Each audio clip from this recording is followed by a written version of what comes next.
back to the local area. My favorite leaning towards the combat shotgun or the pump, lean more towards the combat for the pro-am, but with the recent nerf major close range fights, probably more long range because I'm playing a bit more safe today. I actually dressed up as my codename Elf skin.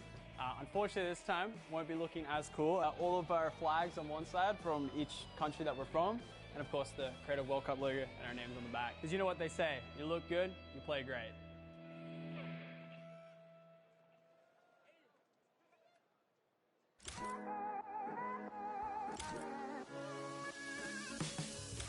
What's going on, guys? Jordan Fisher here with Ewok, Sundown and Zeke, and Ewok and I want to show you guys some ASL that we use to communicate with maybe where we're dropping, certain things that need to happen late game in competitive situations. Are you guys cool to learn some of that with us? You guys can try this at home as well, maybe if you're in the stadium here. So it's very important, obviously, to be able to call out where it is that you are going, maybe where you're going to drop, right? You want to talk about it a little bit beforehand. It's very important.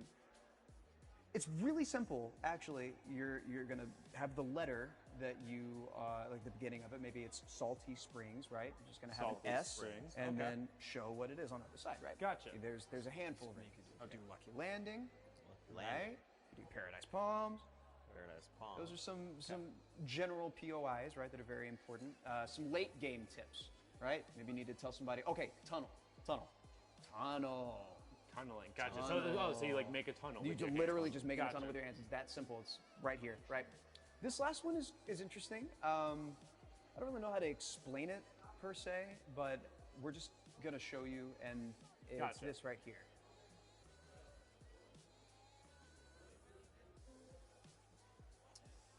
So that looks like a Neo tilted. No, so he said it was situational, so it can't be Neo tilted. Look, can you show us one more time? Yeah, absolutely. Okay. It's this right here. So it definitely, that to me looks like high ground retake, because it's like he's going up and then they're able to get it and then they're good, so they start shooting. It's definitely a high ground retake. So now you guys know how we say high ground retake. I mean, thank you so much for teaching us the ASL. It's our pleasure. Thank you so much.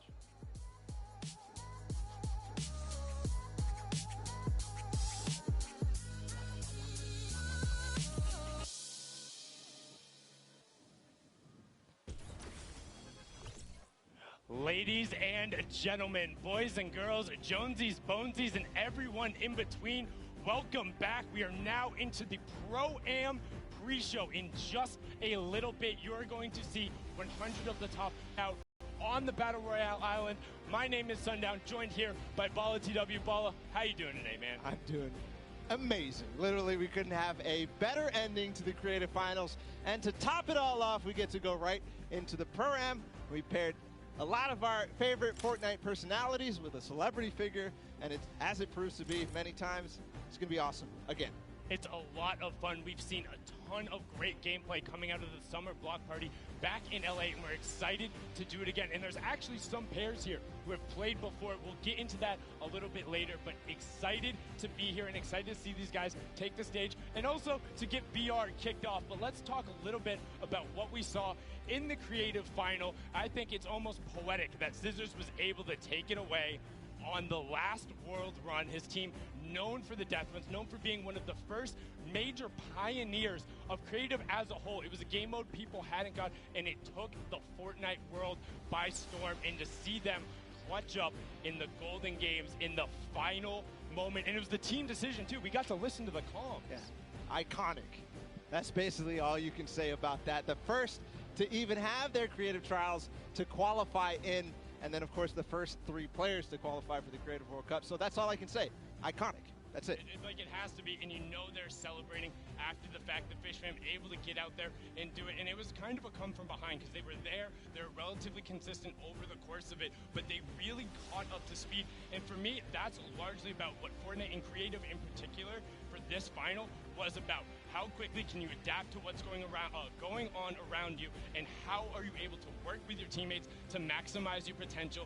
Fish fam able to do that. Congratulations to all of you guys. It was a pleasure to watch that, and also just the fact that they beat the world run so fast. We spent weeks testing it. Before that moment, there had been 3 people, period, who had ever finished it, and we watched them absolutely destroy the course. The second try they even attempted, and they completed it faster than they even did in the next one. So just unbelievable performance, and it's got to be also the rest of those guys who played in creative.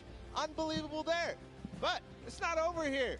We've got the Pro-Am coming up. We're here at the Fan Festival. People are hanging out. People are having a good time. People are hanging out, having a good time, and filtering inside as well. The players are getting ready. We're almost to the point where we're ready to go, but we still need to talk about what's up for grabs here in the Pro-Am. $3 million on the line, but per usual, all going to charity for a good cause, for some fun. Actually got to go up to the Players Lounge, talk to some of the guys, and they're incredibly happy to just be here, meet the other players, had the positive interactions all around gaming. It's about those shared experiences, getting out there with your friends, interacting, having the time, whether it's on VR, in real life, whatever you need to do. That's what video games are all about. Yep, that's what it is all about, and I've seen actually a number of World Cup qualified players who are going to be playing tomorrow and on Sunday, just hanging around, doing some, fan meets, doing some signings, all sorts of stuff, and just overall having a good time watching the games, playing in the Fan Festival. I mean, you need to get used to this environment. If you haven't been down here, if you have a ticket, come on down, come hang out, check those out, because there is so much going on, so many people to talk to. The players are around here, we're hanging out, and also don't forget, if you're at home, you can tune in and join the fun. You can use the hashtag Fortnite World Cup. You can go to Fortnite.com/watch. There is so many ways for you to get involved and just be a part of this. This entire thing is a spectacle. It's more than just the Battle Royale and the stuff that's playing, and it's about these players and celebrating the awesome stuff that they do. The interactions, whether online or in person, are amazing. I haven't yet gotten a chance to take a look at that hashtag after that Creative World Cup, after Sand hit that jump. I can't wait to do it later, go back in time on Twitter and see what the reaction was. Well, just see, because during one of the tests, we had like a relatively similar moment. The entire stadium was empty, and I thought I was about to pass out. Like, I hit the castle jump, and I literally stood up, and I was like, I don't know what to do with my hands. Like, I'm good. This is the most amazing moment. So then to watch Sand have that moment, have his team surround him, and know that you lifted yourself above in what was literally their last chance. That decided it. If you don't take that home right there, you don't get the golden lobby. You don't have the thing you need to then be the first ever creative world champion. And that moment is just the start to an amazing weekend. We're going to have so many more little moments like that that will define people's gaming careers, or maybe it'll just be the kickstart of it. Yeah, it will be the kickstart of it. I'm pretty sure for a lot of these guys, it's going to be the kickstart. It started off in the Fortnite World Cup all the way back in April.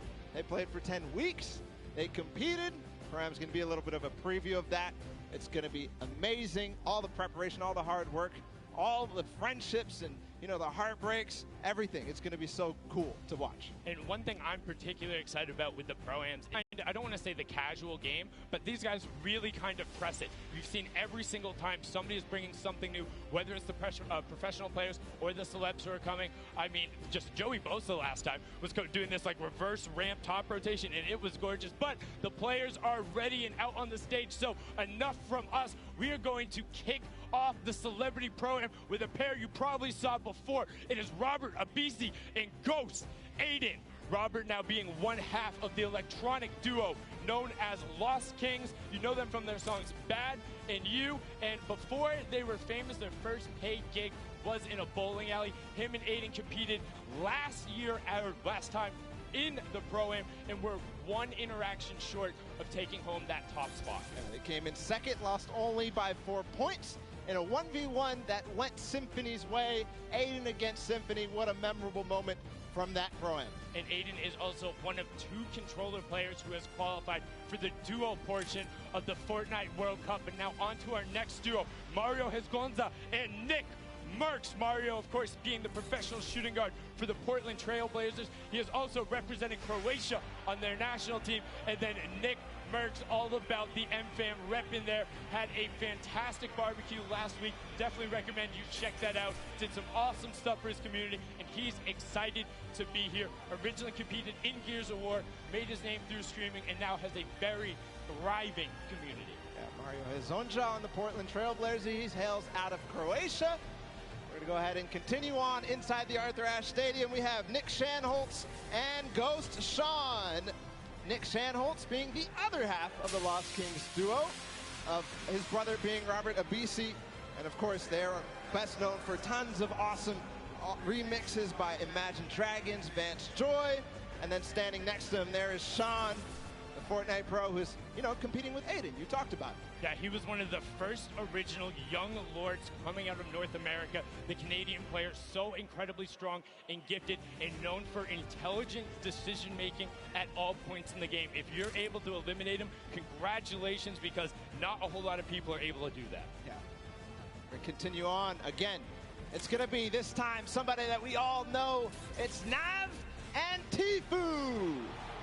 And you can see them excited to be here. Don't know how much of an introduction these two need. Nav, the Canadian rapper, singer, songwriter, and record producer. And then Tfue, I mean, come on. Won TwitchCon, qualified week 3 of the solo competition in first place. You watch him all the time because he streamed all of those games, no delay, live, saying, bring on the world, nothing is stopping me. And he is here to upset the status quo at the Pro-Am. He wants a title. Wants a title. We're going to go ahead and listen to see if they're prepared to take that. Let's listen in. Okay, Nav, do you have any messages for your opponents today? Just don't be surprised if I box you and trap kill you or something. So yeah, and I think we'll be pretty high up in the rankings. All right, get it. Did you expect anything but confidence from that duo? Nav has been in there with the scrims. Now on to the next one. We have some more veterans here. Whit Lowry and Cloakzy. This is now actually Whit's third time competing on the Pro-Am stage. Him and Cloakzy have been there. Whit is ready to play. He's excited to be here. Best known as the American rapper. Before he got into music, he was a big fan of graphic design. He got his name coming out from Witty, but he wants a victory on the stage. And I mean, what more do you need to know about Cloakzy? Yeah, Cloakzy wants one too. He was at the summer block party, didn't manage to break top 20, but this time, who knows?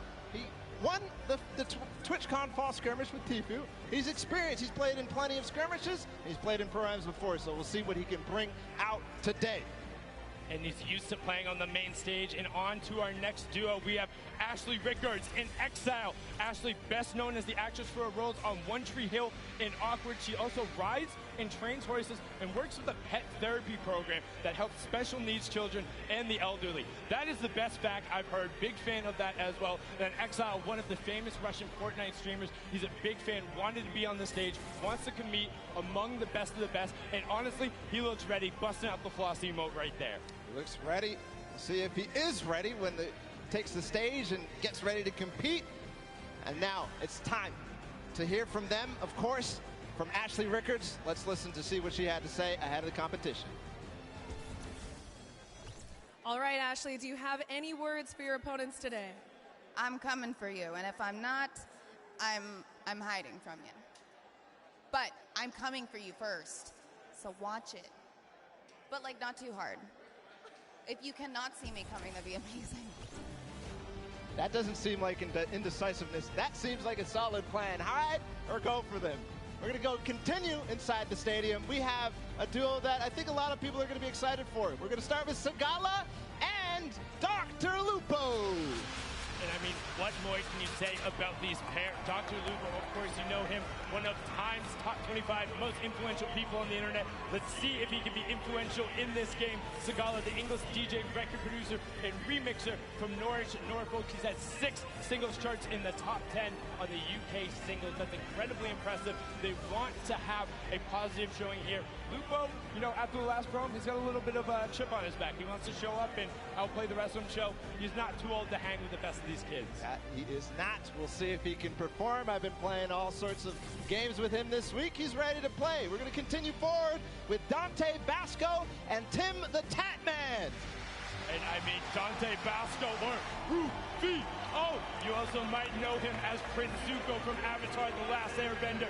And then Tim the Tatman, one half of the Girthquake, has been there forever, all about the Twitch stream, involving his community, the Tatman Army. They're about it. And when you see him on the stage, like, I wouldn't want to run into that duo, whether it's in a back alley or in the kitchen. They look scary. I wouldn't want to, but when I see that picture of Tim, I just have to say that is so adorable. I mean, you look like he's got the hands out there, 72 hours pose, ready to fight, and then like, I just wanted to give him a hug. But now we're going to go on to the next pair. We have John Ha and Wade CN. Wade being the Fortnite streamer all the way from China. He says the flintlock is how he is able to capitalize on the island. John Wan is a dancer and choreographer to the dance group, the Kinjaz. He makes appearances on World of Dance and the Dance Arena competition, and sometimes he even teaches dance at their dojo. So we'll see if the Chinese competition out of Wade is going to step up. We're going to get a taste of that also in the World Cup tomorrow. But here in Pro-Am, we'll see if they can compete, see if they can hang. And I'm all about the flintlock plays, man. If you're bringing that out and you're going at people, I've seen some ridiculous clips that he's pulled out with it, but some more players who are capable of ridiculous clips, whether it's on the basketball court or on the Fortnite island. It is Aaron Gordon and Ali A. Ali A being one of the original Fortnite content creators. In July of 2015, he's awarded 2 Guinness World Records for his gaming channel, and then Aaron Gordon, the American professional basketball player for the Orlando Magic. He plays as both a power forward and a small forward, and as you can tell, he's not that small. He's 6'9" out there, looking to tower over and dunk on the competition. And we've seen him do it so many times in the dunk competitions. It's awesome to see, and Ali A does something that I didn't even know was possible, which is get Guinness Book of World Records in YouTube. That's insane. Record breakers all around. And now another pair you're probably familiar with, Chandler Riggs and One Shot Girl. You saw them at the Creative Showdown. That is the most adorable wave, and Chandler broke first, but Chandler Riggs, the actor and DJ, best known as Carl Grimes on The Walking Dead, and then One Shot Girl, the Fortnite YouTuber and streamer, previously had a PC world record for most Fortnite squad elims in one round when she was playing with some of her other competitors, Tfue, Cloaksy, and Nick A30. Let's have a listen in with what One Shot Girl said ahead of the competition. All right, Julie, do you have any messages for the other opponents? I do. I have the best teammate, Chandler Riggs. Our communication, our teamwork is on point, and we are coming for every single person in the lobby. So we will see you guys out there. You love to see it from One Shot Girl. Awesome there. We're going to continue forward to introduce our next pair. It's going to be Sarunas Jackson and Action Jackson, so a Jackson pair. The Jackson duo there. Also, big congratulations to Action Jackson, just going full-time there with his stream. Paul, you're well on your way. And Sarunas Jackson is an actor and writer who you might recognize from HBO series Insecure. He has also played professional basketball in Asia, so you know what? He might be able to dunk on him too. That he might. The Jackson 2. See if they'll show up here today at the Pro-Am. Of course, such an awesome duo. See if there's action ahead for them. We're going to continue forward. Freddie Stroma and Yoshi. Freddie Stroma, an English actor known for his roles in movies like Pitch Perfect, or Harry Potter movies, or as Dick Tarly on Game of Thrones. Yeah, big fan of all of those roles. And then paired up with Yoshi, the coach slash commentator slash manager slash do all for Solari. We've seen him on the World Cup broadcast. If you've watched any of the French streams, you know him. Incredibly analytical. Break down their opponents, and the next might be tough to break down. Tons of experience coming out between Cody Walker and Toygby. Cody Walker, the American actor who starred in the show In the Rough. He's also known for his work in the Fast and Furious movie Furious 7, where he helped complete it after his brother's passing. Toygby, he was part of the Millennium team on League of Legends, so another one of those former LoL pros who have been over here. He's been a part of that roster also as a coach, so I mean a lot of knowledge being brought to the stage. Cody was also at the summer block party, so he's got the experience. And I got to give some love to Cody, because I just found out that he's been a PC gamer since 1996. And he played games like MechWarrior 2, and that's where I started too. PC games, FPSs, and it's just awesome. We're going to continue forward always. We're just moving in the pace here. Max Carver and Nick A30. Max Carver, the actor who's had roles on shows like Desperate Housewives, Teen Wolf. Hold on, what are they? Oh, little flex from Nick A30 and Max Carver. they're ready to play. They're getting exercise even. They're getting their body flowing, their blood flowing. Excuse me, did you say Little Flex? Did you see Nick's arm? He's got guns! Yeah, you better have a permit or something. I don't know who let you loot before, but like, you have to get on the battle bus. Like, you're not allowed to walk around with 2 legendary ARs like that. And then Max Carver on the side, like you said, Desperate Housewives, Team Wolf, The Leftovers, and he actually has an identical twin brother who stars in many of the roles. But now on to the next pair, because we're excited to get them out there. It's Graham Rogers and I. Ferris. Graham is an actor known for his TV roles on Revolution, Ray Donovan, and Atypical. He's originally from Pennsylvania and moved to LA when he was 18 to pursue acting. Well, looks like it worked pretty well. And then I. Ferris was born and raised in Saudi Arabia, came all the way to New York City to compete, has been around the Fortnite scene from the very beginning, and one of their major streamers and content creators. We'll see if that T-pose from the both of them is going to be very, if it's going to hold up. Continue forward, another duo that I think a lot of people are going to be excited about. Not that we're not excited about everybody. It's Sean O'Malley and Courage JD. Wow, listen to that roar, the other half of the Girthquake, and Courage just got knocked out. Sean did compete in that first Pro-Am as well. He's there, he's on the stage. These 2 towering, wait, what's going on right now? Excuse me, who? No. Hey, why do you listen have a mic? up. I know this is a very exciting time, but there's something very serious and near to my heart that I think we should take a listen to. Roll the tape. Hey everyone. As you know, streaming platforms like Twitch and YouTube have been around for ages. And very handsome, talented, good-looking gamers like myself need to take the necessary time to look after our old and brittle elders. One day, you get up out of your gaming chair and you're just not as quick. Or your jokes, well, they all turn to dad jokes. Hello, my name is Courage JD, and today I'm extremely excited to announce my brand new charity. It's a cause near and dear to my heart. It's for our good friend, Dr. Lupo, who gets older every single day. In the past 6 months, hand-eye coordination, eyesight, and his hearing has completely gone downhill. So please, join me in supporting the Geriatric Gamer Foundation so my friend, Dr. Lupo, can get the help he so desperately needs. Thank you. All right.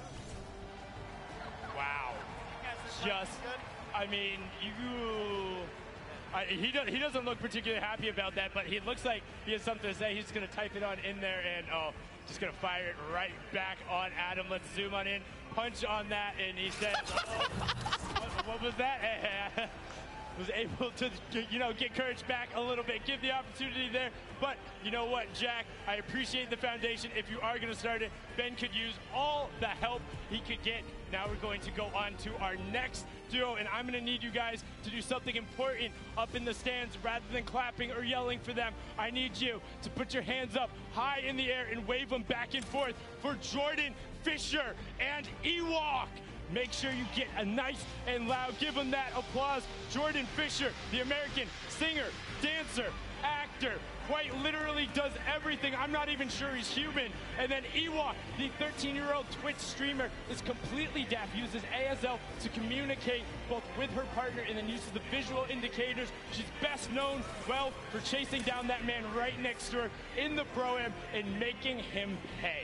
Yeah, the most memorable moment from the Pro-Am at the summer block party when she chased down Jordan Fisher and Dr. Lupo, just unbelievable. And we did see a bit beforehand. They might be the actual best Fortnite duo ever.com.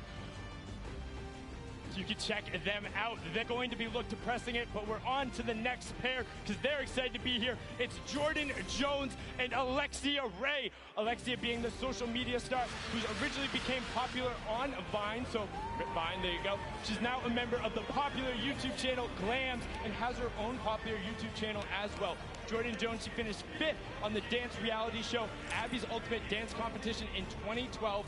Since then, she's grown her own YouTube follow by making vlogs and music videos. Just an awesome pair together. We'll see what they can bring to us today on the Pro-Am. Continue forward, of course, introducing all. We're going to have we're actually going to listen into what Jordan Jones had to say ahead of the competition. All right, Jordan, do you have any words for your opponents today? Oh yeah, I got my game face on today, and me and Alexia, my partner, we got the girl power. All you boys, just watch out. We're going to be sniping. We're going to be getting that victory royale. So peace out, boys. Go to sleep. Hey, get it! Good level of confidence there coming out of Jordan, and Alexia will also be confident, having been in this environment before, having been around major Fortnite competitions. She has no issue battling with the best of them. Now on to our next duo. It's RJ Mitty and Moyers 87. RJ, best known for his role as portraying Walter Jr. in Breaking Bad. He also has cerebral palsy, as his character does on the show. Had an opportunity to talk with him last night. Just a fantastic human being and really, really involved in gaming. Wants to be out there. Moyers 87 is a Spanish YouTuber who has brittle bone disease, but he says, hey, that doesn't stop me from competing with the best of the best on the top level. And this pair is here to show that they will not be held back. They will be taking names and going after everyone. Yeah, and part of the reason I love this duo so much is RJ Mitty does such great things, but also Moyers, I love his reasoning that he likes gaming is because it gives him a window into doing impossible things, which is just awesome. So we're going to continue forward, of course. It's Oak King and Sinu, who traveled all the way out from South Korea. There they are, and they're known for this. Sinu, one of the players who played at the World Cup, or the Open, the Korea Open. Are you watching that? That was the sickest intro I think I've ever seen. One, props to the cameraman too. Props to Sino as well. One of the players who came over and traveled out of the Asia region to compete in NA West and came so close to qualifying a number of times. People were looking like, wait, who are these? Why are they on the scoreboard? Who is this? And he was taking names, and now he's here to compete on the main stage. On to our next duo, we have Dead Drevel and Oscar Lod. Dead Drevel is the Mexican YouTuber who currently lives in Chicago. He creates content across 3 channels and is a gaming and entertainment streamer. His 3 daughters are watching him today from Houston. Shout out to you 3 daughters and everyone out there with family in the crowd. Oscar Lord is an Argentinian YouTuber who plays Fortnite and recently started getting into his own music, trying to sing, and has found a lot of success and help there. And on to our next duo, we have Wermuturo and Jelty. Wermuturo is a YouTube vlogger, gamer, and sketch comedian. He's been nominated for a number of awards for his channel. As this year, one of them was the top 10 Mexican YouTubers. And then Jelty, a Mexican competitive player that came so close to qualifying. That's also his little cheeky face reveal there. Got to talk to him last night. He was just like, hey, I'm happy to be on 0 ping. Nobody is stopping me now. Yeah, Jelty had an incredible rise throughout the World Cup qualifiers. You touched on it a little bit, but a strong performer all the way through. He plays Fortnite every day, he says, so who knows? Maybe he'll win a lot of money for his charity of choice. I think he has the penchant to do it. He's one of the most aggressive players there. And now on to our next duo. We have Greer Gamer and the Slayer 360. Greer, an actress and former beauty queen, best known as her role on Lisa Miller in the hit TV series Awkward. She held the title of Miss Teen Malibu for 2 consecutive years. That's the back-to-back, and she was Miss Regional California Teen in 2011. She also says she will never not play as Peach in Mario Party or Toad in Mario Kart. The Slayer 360, a YouTube from Mexico, who says that he cannot say the letter R correctly, but I bet he can roll it. Yeah, I bet you he can. I definitely can't, so we have something in opposite, I guess. We're going to continue forward, of course. Zorman and Jared Abramson are joining us on the floor. There they are. Ooh, that's an awesome hair flip right there. Come on, Zorman, do it again. Just about to say, Zorman, all about the hair flip there. A famous Spanish YouTuber and magician. He studied programming and computer science. Jared Abramson is the Canadian actor known for his role in American Animals, Hello Destroyer, and Travelers. But I think the more interesting the fact, he's a trained mixed martial artist and Muay Thai kickboxer, has a record of 110 and 200 in each. But his MMA name, ready, Balla, get this, Wolfblood. What? Really? Wolfblood. That's crazy. Terrifying. Like, don't want to run into anybody like that. Now our next duo, Robles and Chigua.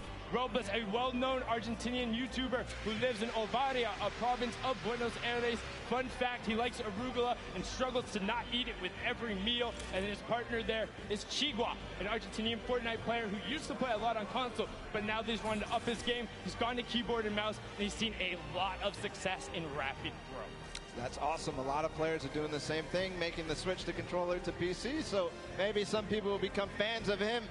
Next duo is David Williams and Wildcat. David Williams being the professional poker player and popular Magic the Gathering player. He also competed on tons of awesome shows, such as Season 7 of the popular Fox Cookie show, MasterChef. And honestly, if you want to cook for me, let me know, because he's looking to try and open up a restaurant. I'll come through. And then Wildcat has been around the scene forever. He's been playing games forever. You can check him out. We have a soundbite from both of these guys. Let's listen in to what these two competitors had to say. All right, guys, what message do you have for your opponents? Marksman and JT Brown need to stay on the far side of the map, avoid us if they want to have a chance to do well. Coming from my boy. The other teams are in trouble. Most of the celebrities usually are pretty bad. I've seen a lot of these pro-ams. Unfortunately for them, I might have more hours playing Fortnite than most of the pros. I mean, I play all the time, but they're lucky. I get handicapped. I usually play on an iPad. Today I have to play on a controller, Xbox controller, but luckily I brought my Xbox with me. Been in the hotel grinding. He's been exploring New York City. He doesn't need to practice, but I'm ready. All right, good luck, guys. Wow, wise words from them there. And also calling out their buddies a little bit, saying, hey, JT and Marksman, don't come anywhere near us. But our next duo, we have Michael Dreyer and Myth. Myth being one of the original builders in the community, all about it, getting a little bit in there, all about the dance moves. Myth was the one who pioneered a lot of the initial meta, encouraged people and pumped positivity into the community. Very popular streamer. And then Michael Dreyer is the American actor best known for his roles on Mr. Robot, Deception, and Sneaky Pete. In 2018, he ran the Honolulu Marathon, and he'll be running the New York City Marathon in 2019. Next up, we have Max Wax Motif, apologize for that, and Musulk, the Australian players. The first one, Wax Motif, the Australian DJ and music producer. It has influences from R&B to disco to UK bass, so all over the place, really, for Wax Motif. Yes, of course. Musulk, the American YouTuber who's actually based in Sydney, in South Wales. He likes to keep his content humorous. I always think of him as the player who tried to knock somebody off a mountain with a shopping cart in the first Pro-Am. He was not successful, just to let you know. But on to our next duo. Alexander is the Japanese-Peruvian actor and model who has so many names that are amazing, but the last of which is Diablo. And then you have Vodka, the Japanese YouTube personality, whose skill level, he says, is as good as some of the best pros around the world. He says sometimes he has a bad mouth, but a gentle heart. It's okay, we'll help you fix up that filter here with a family-friendly audience, but they look excited to be here. And look at those shades on Alexander. Yeah, those are stylish. I wonder if he could see inside, though. We're going to continue forward. The Japanese players. It's Ellie and Nekukun. Ellie, who joined us in the last Pro-Am, he's a Japanese dancer and performer for Japan's #1 boy band, Sandaime J. Yes, and he also has a solo rap project where he goes by the name of Crazy Boy. So let's see if he can get crazy on him today. And then Nekukun is his partner, the Japanese Fortnite streamer, who is pumped to be here, excited to take it on. Let's hear what Ellie had to say before the competition. All right, Ellie, do you have any message for your opponents today? Okay, I'm from Tokyo. Watch out for Crazy Boy. Sayonara. Bang. Like we said, got to watch out for the Crazy Boy. He's on a mission, wants to make it happen. Now our next pair is Claire Grant and Jacob. Claire Grant is the American actress, model, and producer who co-founded Team Unicorn, which has made a web series and music video parodies, including Geek and Gamer Girls and All About That Bass. Fun fact, she says her burps have been known to rattle windows. Hey, we got that in common. And then Jacob is a YouTube personality all the way from Poland, here to play some Fortnite, tear up the stage, and he says he wants to win some money for charity, but he's also just looking to have a good time. And that he will have for sure. I'm absolutely amazed By that, we're going to continue forward. It's Business Boy and Frizz. Frizz, another Polish streamer who, you know, he enjoys Fortnite. He and his, look at that pink hair. It's awesome. His girlfriend has some as well, so awesome duo there. We'll see if this duo, though, of Business Boy and Frizz can do anything on the stage. Business Boy, the music producer who has worked with artists like Lil Nas X, Party Next Door. He's extremely athletic, as you can tell. We'll see if he can do anything with that athleticism on the stage. Yes, and he has been called the basketball Dre before, and now just after them, we have Symphony and Vinny Pergola. Vinny Pergola being one half of the Phantoms duo who's competing today. He was also an actor turned DJs. You might recognize him from shows like That's So Raven, The Bernie Mac Show, and Misbehave. Now, Symphony looking fantastic today. Definitely showered, got the gel in his hair. All about the streams, the content, and the fast edits. Originally known as the best editor in the West, he pioneered some of those quick resets and go, making people look foolish. Yeah, still did it through the entire time in the summer skirmish. And continued through Kyle Catlin from the Phantoms as well. And you heard Sundown say his brother was a teen actor. He was also a teen actor. He played on shows just like The Bernie Mac Show, which we already talked about, and 10 Things I Hate About You. And they became the duo that you know them about. It's the Phantoms. Moving forward as well, his duo partner, Kay. We just saw him perform in the Creative World Cup. And he's a British YouTuber, Twitch streamer, org owner, all this sorts of stuff. Is also known for the meme, you know it. That's insane, bro. That's crazy. That's crazy, bro. But now our next duo, all the way from down under, trying to prove they're here for you. It will not be easy, but they're hoping that one day they will find peace on the Battle Royale island. Alice in Wonderland is the Australian electronic dance music producer. She has been best known for, well, her most recently, her single Peace, her album Run, in so many amazing things. She sings, plays the cello, and is also just a genuine human being.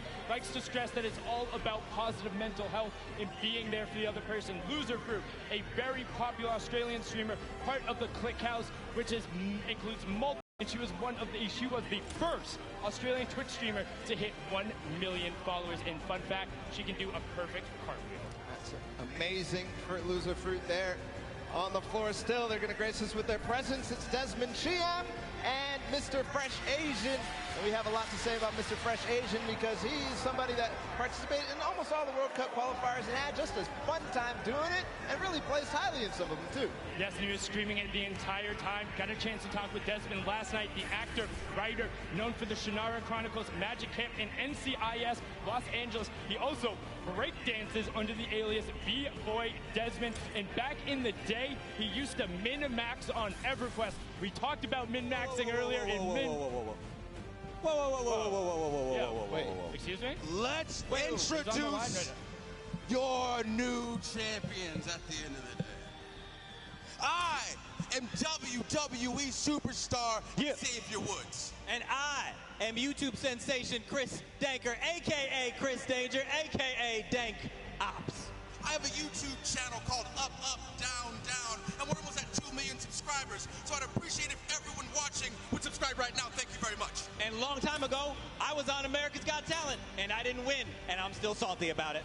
I am a 6-time and current reigning WWE World Tag Team Champion! And not even 3 hours ago, I bought this title at Walmart. Now, the teams that you're going to see here today all have one celebrity and one professional gamer. Oh, but not us, baby boy. See, no. What you're looking at is not one, but 2 celebrities. 2. And not one, but 2 professional gamers. 2. And that is the advantage that we are going to use in order to run wild through our competition. And at the end of the day, you are looking at the 2019 Fortnite World Cup Pro-Am Champions. Now hit our music. Oh, y'all ain't got music for us? No music? Oh, y'all got, okay. We don't need no music.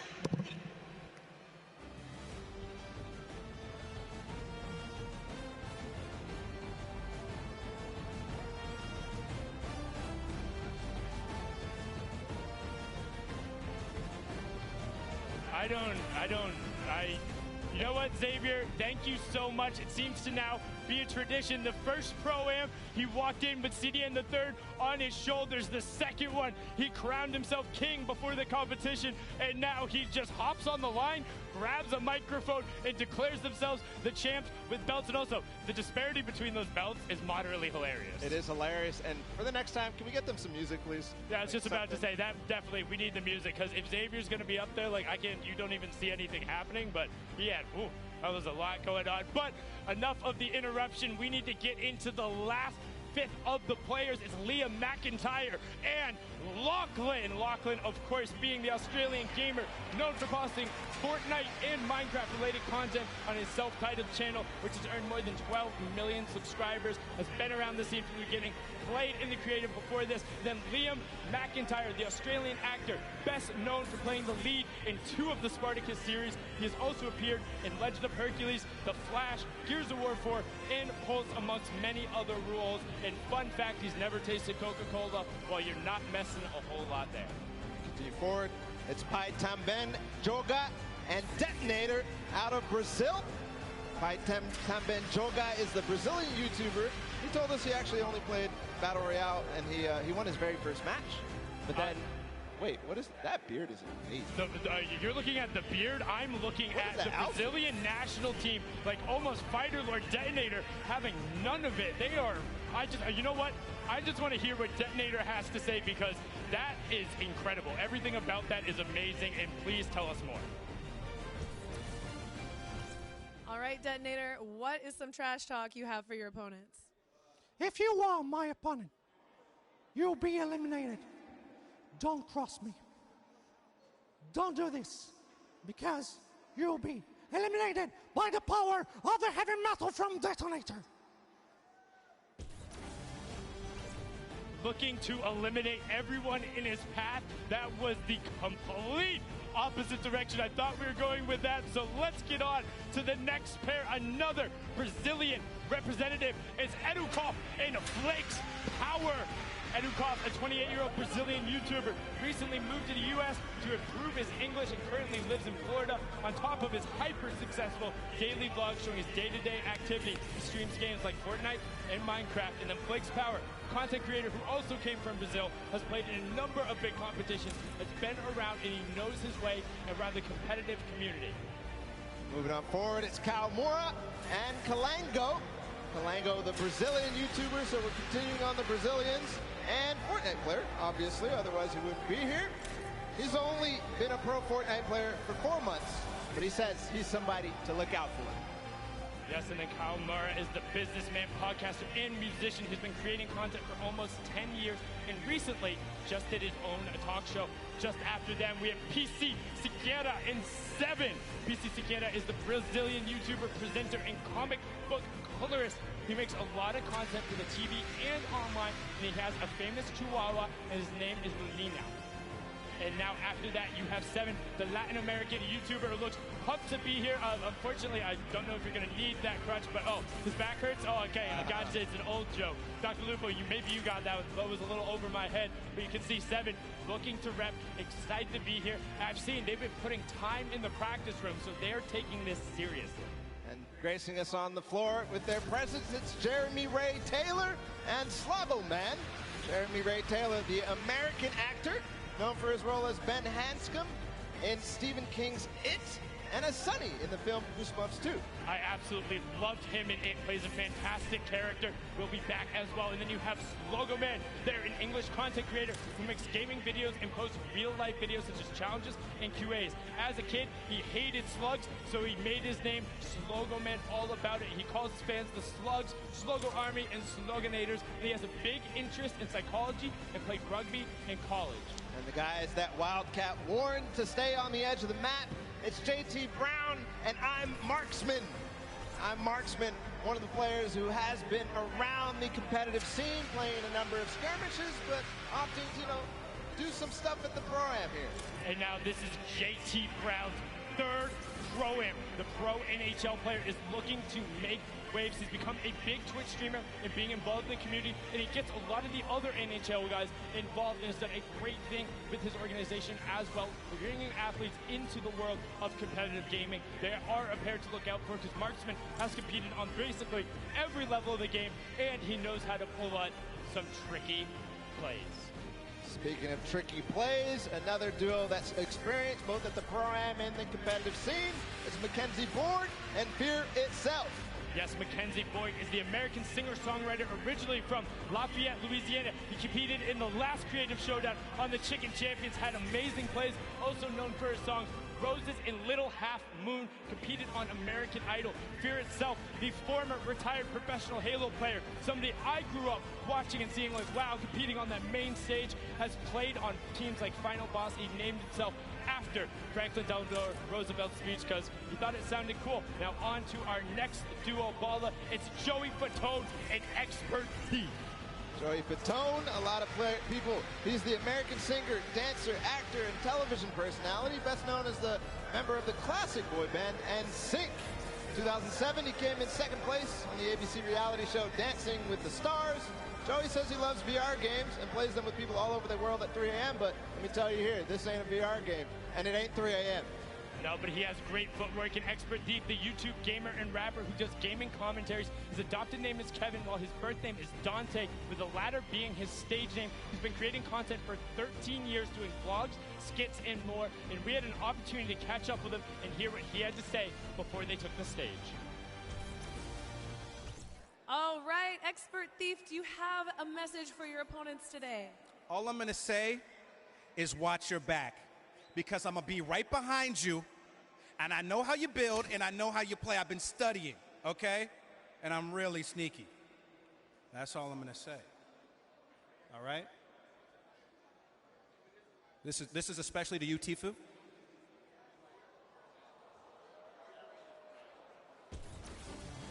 What I find funny about that is as he's calling out Tfue, I don't know if you saw it, Tfue was right over his shoulder, and he started nodding when he said, "That's for you, Tfue." It's like Tfue's like, "Yeah, come get some, let's go." But onto one of our last duo pairings, we have Edwin Hodge and Fraps. Fraps is the German YouTuber. He's been around the scene for a long time, makes a ton of content. And Edward Hodge, the actor, best known as playing Dante Bishop in the Purge film series, breaking the dance moves out right there, and is the only actor to appear in all of the first 3 films, and he says he is addicted to golfing. So we'll see what they have to do, whether those golf skills translate, whether Fraps can carry through with his experience on YouTube and creating content and all sorts of creative stuff as well. And I mean, he has been around since quite literally the very beginning. We're talking season 1, season 2, making content over in Germany. He has been all about it and pressing forward. And I mean, this group, this entire pairings, all of them are so fun to be around in their own way. And when they all will interact on the island, it's going to be ridiculous. I mean, we've seen some of the starting island shenanigans that happened before, and I'm just pumped for when we get out there and to see how some of these players interact, because you can already tell there's some bad blood out there. There's some people calling right away. Edwin Hodge calling out Tfue, like they're saying, no, we're coming for it. I've also seen a number of these pairs. Hey, One Shot Girl and Chandler, they were in the practice room every single opportunity they got. They were down there, they were playing duos, they're doing everything they can. Call-outs were there. I mean, you know Nick is going to bring his all as well. Nick A30, who played and competed with One Shot Girl in the Creative Showdown. I mean, he's pumped to be here. Yeah, he's pumped to be there. We also have all sorts of players who competed last month at the Summer Block Party. Aiden, his partner, a lot of other people as well. Tons of pro players, tons of celebrities. You're going to have a blast watching this, and I can't wait to get in the action as well. And I mean, one thing, you think of just like some of the DJs who are out there. Lost Kings, Phantoms, Alice in Wonderland, Wax Motif, just like all of these guys. I know, just naming some of them who I'm a little more familiar with and listen to, but I just am so excited. And plus all the actors, you got basketball players, and I don't want to say more importantly, but all of the Fortnite players as well, who are so incredible. And oh my, what is that? Oh, okay, so that is your reigning Pro-Am champions, Pro-Am #1, Marshmallow and Ninja, and then Airwalks and RO Crime on the other side. The winners from the summer block party. And I mean, they're allowed in the winner's circle. They are allowed in the winner's circle. Zeke there too. See what they have for us, of course. Everybody ready to get the Pro-Am started. They're ready to get it started, but not without these two marquee pairs. And just listen to the crowd. They're excited to be there. They're ready to play. These are people who are at the top of their game. Airwalks qualified for the World Cup. RO Crime is out there. Ninja and Marshmallow, the original pop-off pair when they're able to take the first Pro-Am. Zeke, what do you got for us over on the stage with our reigning champions? Gentlemen, Fortnite fans around the world, we couldn't do this without our reigning Pro-Am champions. The Summer Block Party Pro-Am champions, Airwax and Grimes. Gentlemen, any words to your competition? Good luck. Good luck. Great. I like it. Your 2018 Pro-Am champions, Ninja and Marshmallow. The duo is back together. Ninja, I'll come to you, because Mel, I know you don't like to talk, but any words for your competitors? We just want to say good luck to you guys as well, to everyone who's participating.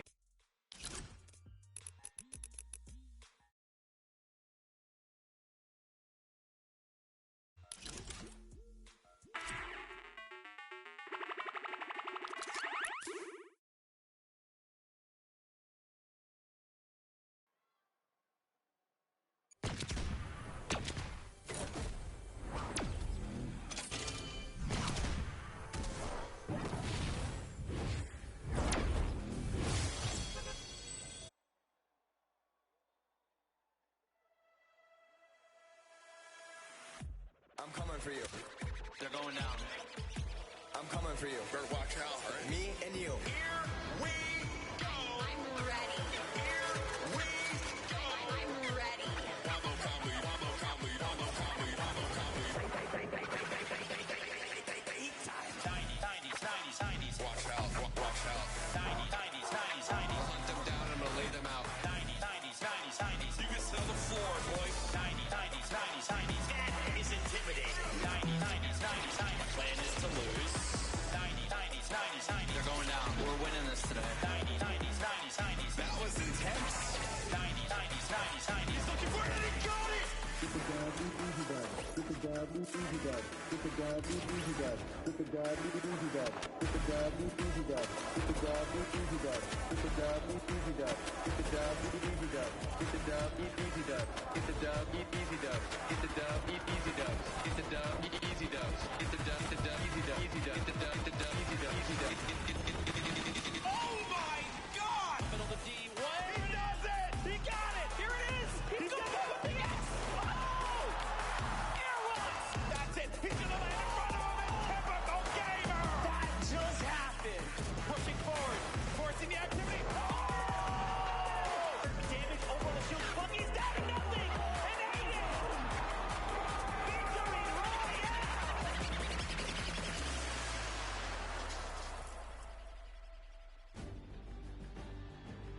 Ladies and gentlemen, welcome to the Fortnite Pro-Am Part 3. I'm Golden Boy alongside with Monster D-Phase here, the Boniqua Boys, back in our hometown of New York City. And we couldn't be more excited to call the action here today, because it's going to be a good one. The players loaded up on the stage. Monster, I think we're going to be in for a banger today. Yes, we are. Banger like that track. Mike Realm just dropped some beats on us. That was so fire. Yeah, it was pretty good. I mean, little warm for me. Good thing I had some pancakes standing by, We got all kinds of stuff ready for you guys today, that's for sure. I've known Xavier Woods for a very long time, and I've always asked him, where do you keep getting these pancakes from? So I finally decided to steal some for myself. They're going to go bad eventually, but might as well. Have a stack of pancakes. Yep. You're my friend. And we got them here, and we're ready. So just like right. that. Well, let's go through the format and see how this whole thing's going to work. Get you guys up to speed in case you're joining us for the first time. This is how it all plays out. When you hit 15th place, you get yourself 3 points. When you get to 10th place, you get 2 additional points, making it 5 points total. When you get to the top 5, you'll get 7 points there, and a victory royale will grant you 10 points total. But here's the big one. Each elimination will be 1 point. So players can look to really rack up some points in these games, kind of like what Airwax did in the last Pro-Am at the Summer Block Party. That's right. We watched Airwax come out here, which I had the pleasure of being on the mic for, and it was super intense, showing that he is here for a reason at the World Cup stage. It's not only that, he qualified. That's right. He qualified. His talent is something that we all have to take note of. He certainly is going to be one of those players that we look at on that stage and you think is going to be a threat to each and every one of the duos that are going to be in that island. But you got some formidable threats out there as well. You know the crowd, they cheer for Tfue, they cheer for Aiden, Cloaksy as well. There's some great players that are going to be out there. And to top it off, they got some great duos to support them as well. And that's going to be the difference maker here, Monster. That's because right. every time we do one of these Pro-Ams, it's always about that duo partner, right? Yeah. Like, how do they complement their teammate? Exactly, and with that, is it going to be enough? Because they're fighting for a lot of prize here. So we're going to jump into that and see if that duo can carry you all the way through. That's right. The money that they're going to be playing for here today is for charity. Keep that in mind. So let's take a look here. First place is going to get $1 million toward the charity of their choice. Second through 50th, everyone's going to get money. Okay, and no one's going to walk away empty-handed here. 500 grand for second place. So the difference between first and second is $500,000 going to charity. That's huge stuff. Fortnite constantly giving back to the community. And here's the deal. The reality of it all is that we could very well see, given how this format works, a new champion. There could be a new duo that is going to be walking on that winner circle. It may not be Marshmallow, it may not be Ninja. 2018, Fortnite was played in a very different way. That's right. And then Airwax with that dominating performance last time. One has to wonder, Monster, could he repeat that again? Look at the people out there in the crowd chilling out, having a good time. They don't want to be seen on camera. I respect that. Wave. I feel bad. See us on you. I feel bad because I know a lot of people don't want to see me on camera. Because this shirt's probably, killing your eyes right now. No, don't worry. Both of our clothes are just screaming out. I look good. Here. My mama told me I look good. She's in the house, so I figured I'd do that there. Have fun with it, right? Why not? We're going to get started with the game here in a little bit, folks. And we're obviously looking forward to seeing these players take the stage. But before we do that, we actually have Aiden standing by with his duo. Pookie, what you got for me? Thank you so much, GB. I can assure you, you guys both look great. I can see you from all the way over here, but I am joined by Aiden and Robert Avesey from Lost Kings. They came in second place at the Summer Pro-Am, so you can bet they are here to take first place today. Have you two practiced at all? Yeah, we talk a lot, so we have a good idea what we're going to do. And especially playing in the last one, we're familiar with each other, which I think helps a lot. Yeah, definitely. Having that team synergy definitely helps. Now, Aiden, you are no stranger to playing in LAN environments, but this one's a little bit different. Who do you have with you here today? I have my mom and my dad, my girlfriend, and my 5 mods. I hear him screaming back there. I love you guys. That's incredible. You have such an amazing support system now. You guys are playing for charity. This is a massive event. Do you want to talk a little bit about that? Yeah, it's an honor to be here, and the fact that Epic Games provides everybody with the opportunity to play and, for charity and just make money for themselves, it's crazy. So, yeah, I'm honored to be, playing for Wounded Warriors, and I'm just going to enjoy this moment. It's great. Perfect. Thank you so much. And just one more for you. Now, you are a DJ duo. Is your counterpart at home watching right now, or is he here? He's playing. So my duo partner is playing with his duo partner for the World Cup tomorrow, so we're about to take over. Interesting how that worked out, isn't it? Yeah, it may have been set up. May have been, definitely. Well, good luck today, guys. I will definitely be rooting for you. GB and Monster, back to you at the desk. Always a pleasure to hear from him. I remember meeting Robert Avesey last Pro-Am, and he was so into it. He said, I just want to go home now and just practice. And we talk about picks to win. And second place last Summer Block Party at that Pro-Am, as we had mentioned, was Aiden and Robert Avesey. You know what? I'm going to make a bold proclamation here, Monster. I think they're going to take it. I think Aiden and Robert Avesey are going to take this year's Pro-Am.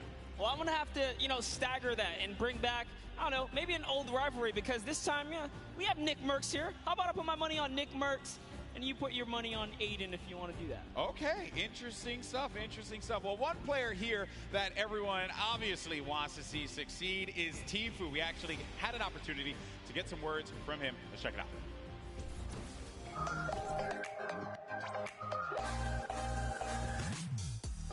my name's Turner, aka Tifu. I'm playing the Pro-Am with my teammate Nav. I've been kind of friends with him for a while. I've only played with him a few times, but I'm feeling pretty confident, pretty hyped. I'm excited. This is not. Wait. Trying to sneak him in. Can you get him to drop it? Oh my!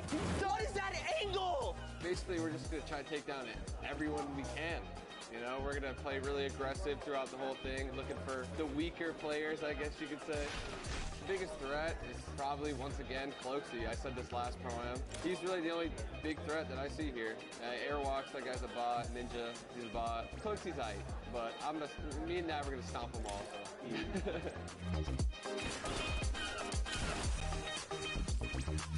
My current favorite weapon is probably the combat, just because it's so versatile. You can use it close range, medium range, even long range at some instances if you need to, you know, pick somebody's health off little by little.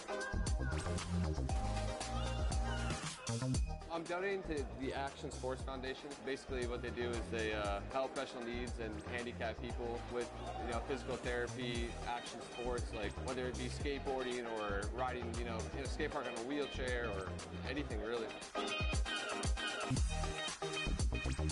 My experience in New York so far has been pretty dope. You know, I haven't really met too many people yet, but I'm excited to meet all the people coming from different countries, even people that just came up on the scene that are new that I've became friends with over the past few months. So pretty excited to meet all of them, have a good time. Other than that, you know, I'm ready.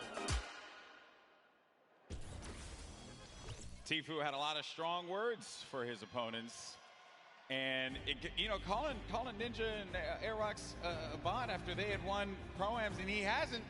Some bold words there, Monster. You gotta love Tifu. Always ready to paint a story, create a rivalry, right? And then just make it interesting. I mean, look the way he's dressed. He's got his vest on. He's ready. Seems serious. He's clearly ready. And I know everyone here wants to get ready and into the games. And we also want to let you all know as well that there are going to be numerous ways for you to watch this very competition of Fortnite Pro-Am. All you got to do is go to Fortnite.com/watch. And there you can actually pick a variety of different POVs. You can see the map. You can see a bunch of cool things. Definitely check it out. Once again, go to Fortnite.com/watch. There we go. You can level up your viewing experience. And then we also have a lot going on here as well. So here are the feeds. This is what you're going to look at, right? So you'll, in feed 1 and feed 2, you'll get the first, second place players. But then feed 3, you're going to get Ninja and Marshmallow. And then in feed 4, you're going to get Airwalks and RL Grime. So this way, you can see our defending champions in their perspective and how they're going to coordinate. You also got Nick 30, Max Carver. Let's not forget about Courage and Sean O'Malley, Doigby, and Cody Walker. And then for the Latin American community, you're going to have Flakes Power and Anderson Silva. So lots of great perspectives there. Also Asia as well. It's going to be Ellie and his duo. So there's going to be a bunch of perspectives for you to check out. Fortnite.com/watch. Don't forget about that. And have some fun. Have some fun watching this event. It's going to be a good time. By the way, I love, because if you're a fan of any of those guys, you can literally see their points of interest, which is super dope. Yeah, exactly. You can learn from some of the best that play this game, especially the Fortnite content creators, see where they go. A lot of the players now are going to be on the island, loading up, getting ready to go. I'm pumped, man. I'm pumped. I want to get into this already, and I know we're going to get there eventually. But, you know, a little anxious, of course. And I have to wonder, you know, what other duos are going to be standing out? Because Tifu had mentioned Cloaksy, him and Whit Lowry. They have the potential to be able to upset some people here, but he didn't really do it at the last Pro-Am. Cloaksy was kind of quiet at that event. I want to see him. You know, he lives like right here.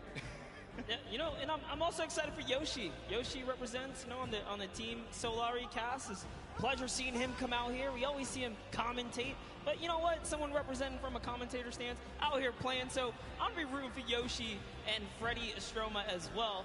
And the French community loves him. Always got to give him some extra props. You saw for a second there, Courage and Dr. Lupo right next to one another. So perhaps there could be some shenanigans, maybe sabotage, if you will. I think Lupo's probably insulting Jack in a variety of different ways.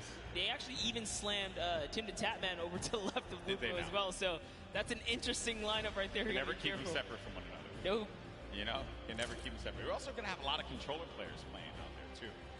And while control players, obviously I'm controller gang, always going to represent.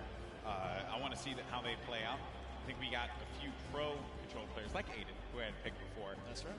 Get into a box, really cause a ruckus, especially for the pro players. Aiden has qualified for the Fortnite World Cup in the duo side.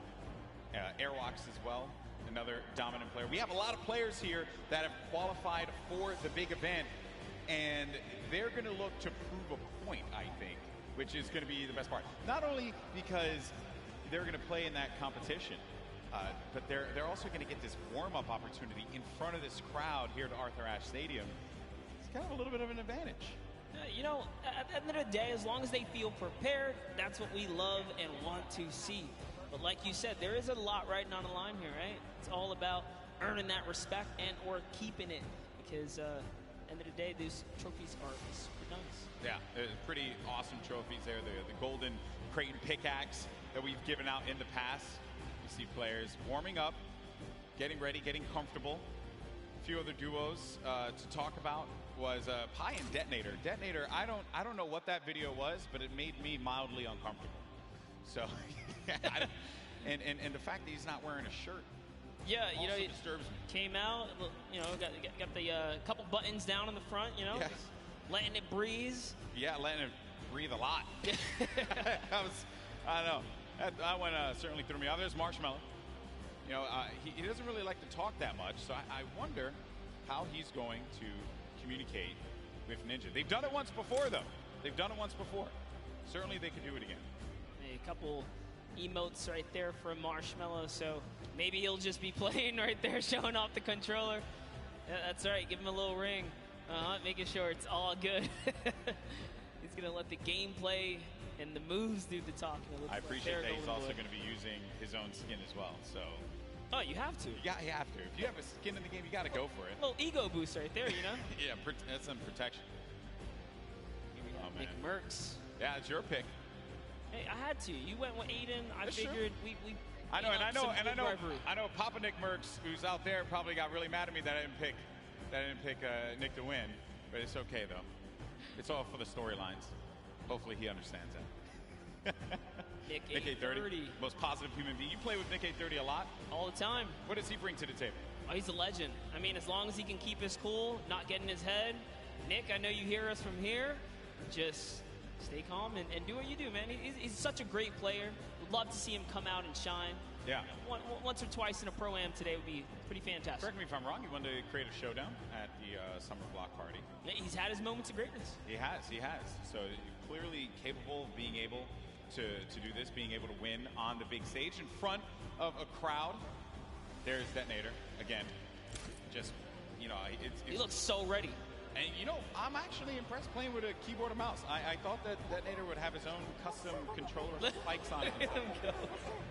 Okay. There's a lot of dialogue being exchanged there. Also, talk about Detonator's bangs. Man, nailed that one. I'll never be able to have that. Ever. That's a heartbreaker. Looks like he's Is he yelling at his own teammate as well? Yeah, definitely. At some point. There's Ewok Jordan Fisher. This is a duo that actually I think is going to be very, very good in this one because Jordan told me yesterday they've been practicing, they've been putting in the work, and I think that's a squad that can go very, very far. Very, very far. Well, while we get ready and get things started up here, folks, we have another interview on the stage. We got Mackenzie Borg along with my buddy, Fear Itself, with Pookie. What's going on, Pookie? Thank you so much, Golden Boy. I am just all over the place today. I'm having the chance to talk to some incredible players. That is absolutely right. I am down here with Mackenzie Borg and Fear Itself. Now, I have to be honest, you don't really put off a very fearful vibe, so we're gonna have to work on that. You gotta get the eyes, you know, it's all about the eyes. But you are no stranger to events like this. Going into today, how are you gonna carry your previous experience into the event today? It is true. I'm a little bit of an old man, a veteran in the game. I mean, I was doing this 15 years ago in much smaller stadiums, but it's all the same. Having like in-person LAN experience is very key in this atmosphere. So I'm just gonna like channel that inner professional gamer from when I was a young buck back in the day, and hopefully it shows, you know. Love it so much. Now you, Mackenzie, on the other hand, you have performed on the big stage multiple times. You were a contestant on American Idol, so you are not nervous at all, but I want to know, have you ever played Fortnite? I mean, you were in the other Pro-Am, but playing Fortnite in front of all these people, it's got to be different than singing. Yeah, it's much different. I feel like singing in front of a lot of people, I'm comfortable. It's what I'm, with a guitar, I'm like super chill, but here it's like, just don't want to let fear down, and we're trying to do well. Well, we have a few musical emotes, so if anything gets a little bit too crazy for you at any moment in time, maybe you could play those for him and calm him down a little bit. That might help. Now, have you two played together at all? Do you have any kind of strategy going into today? We practice a total of about an hour before this event. So we got all the practice, all the strats in the world. Don't you worry about it, Pookie. Oh, and you just, I guess, don't want to tell me about it, right? Oh, yeah, top secret stuff. Oh my goodness, all right. I might be able to get a little bit out of you later. But in terms of, taking your experience from the previous Pro-Am that you just played in the summer, what are you going to do the same, differently? Anything you're going to want to tell me about? I think I'm more prepared now for the chaos and the hecticness between like the crowd, the subwoofers in the stage, and just the overall volume. It's not like sitting on my couch at home playing Fortnite. It's a completely different experience. It's definitely different. I mean, if you want to put your feet up at one point, we can get you some Cheetos or something. It'll be great. I'm trying to get into the more serious mode right now. I'm flipping the switch. Fear's got the switch too. We're switching it. My goodness. Well, you guys heard it here first. These guys are locked in, so I'm going to let them get a little bit more practice. Golden Boy and Monster, back to you guys at the desk. Thank you so much, Pookie, for that one. For itself, I've had opportunity of commentating many of his victories in the past across a variety of games. He's humble. He goes up there and he's humble, but this guy, when he needs to pull off the big wins, he certainly can do it. And then I think it's also interesting to note there what Mackenzie said. This is a very different vibe. When you're playing out there, the bass, the feeling, it is substantially different than chilling at home. But honestly, he has the experience. He's been here before. Maybe after a couple times in the ring, you can pull it all together. That's what I'm hoping for someone like Nick A30 as well, right? You've been in this situation before with enough experience. I really think they can overcome anything. Yeah, very true. Look at that. Positive guy, positive monster. You love to see it happen. I'm rooting for the underdogs. Yeah, that's right. This guy. Oh, and then obviously, I heard you in the Creator Showdown just blindly picking whoever was winning at that time. We're not going to talk about We're not going to go back to that. We're not going to go back to the past. We're living in the present now, buddy.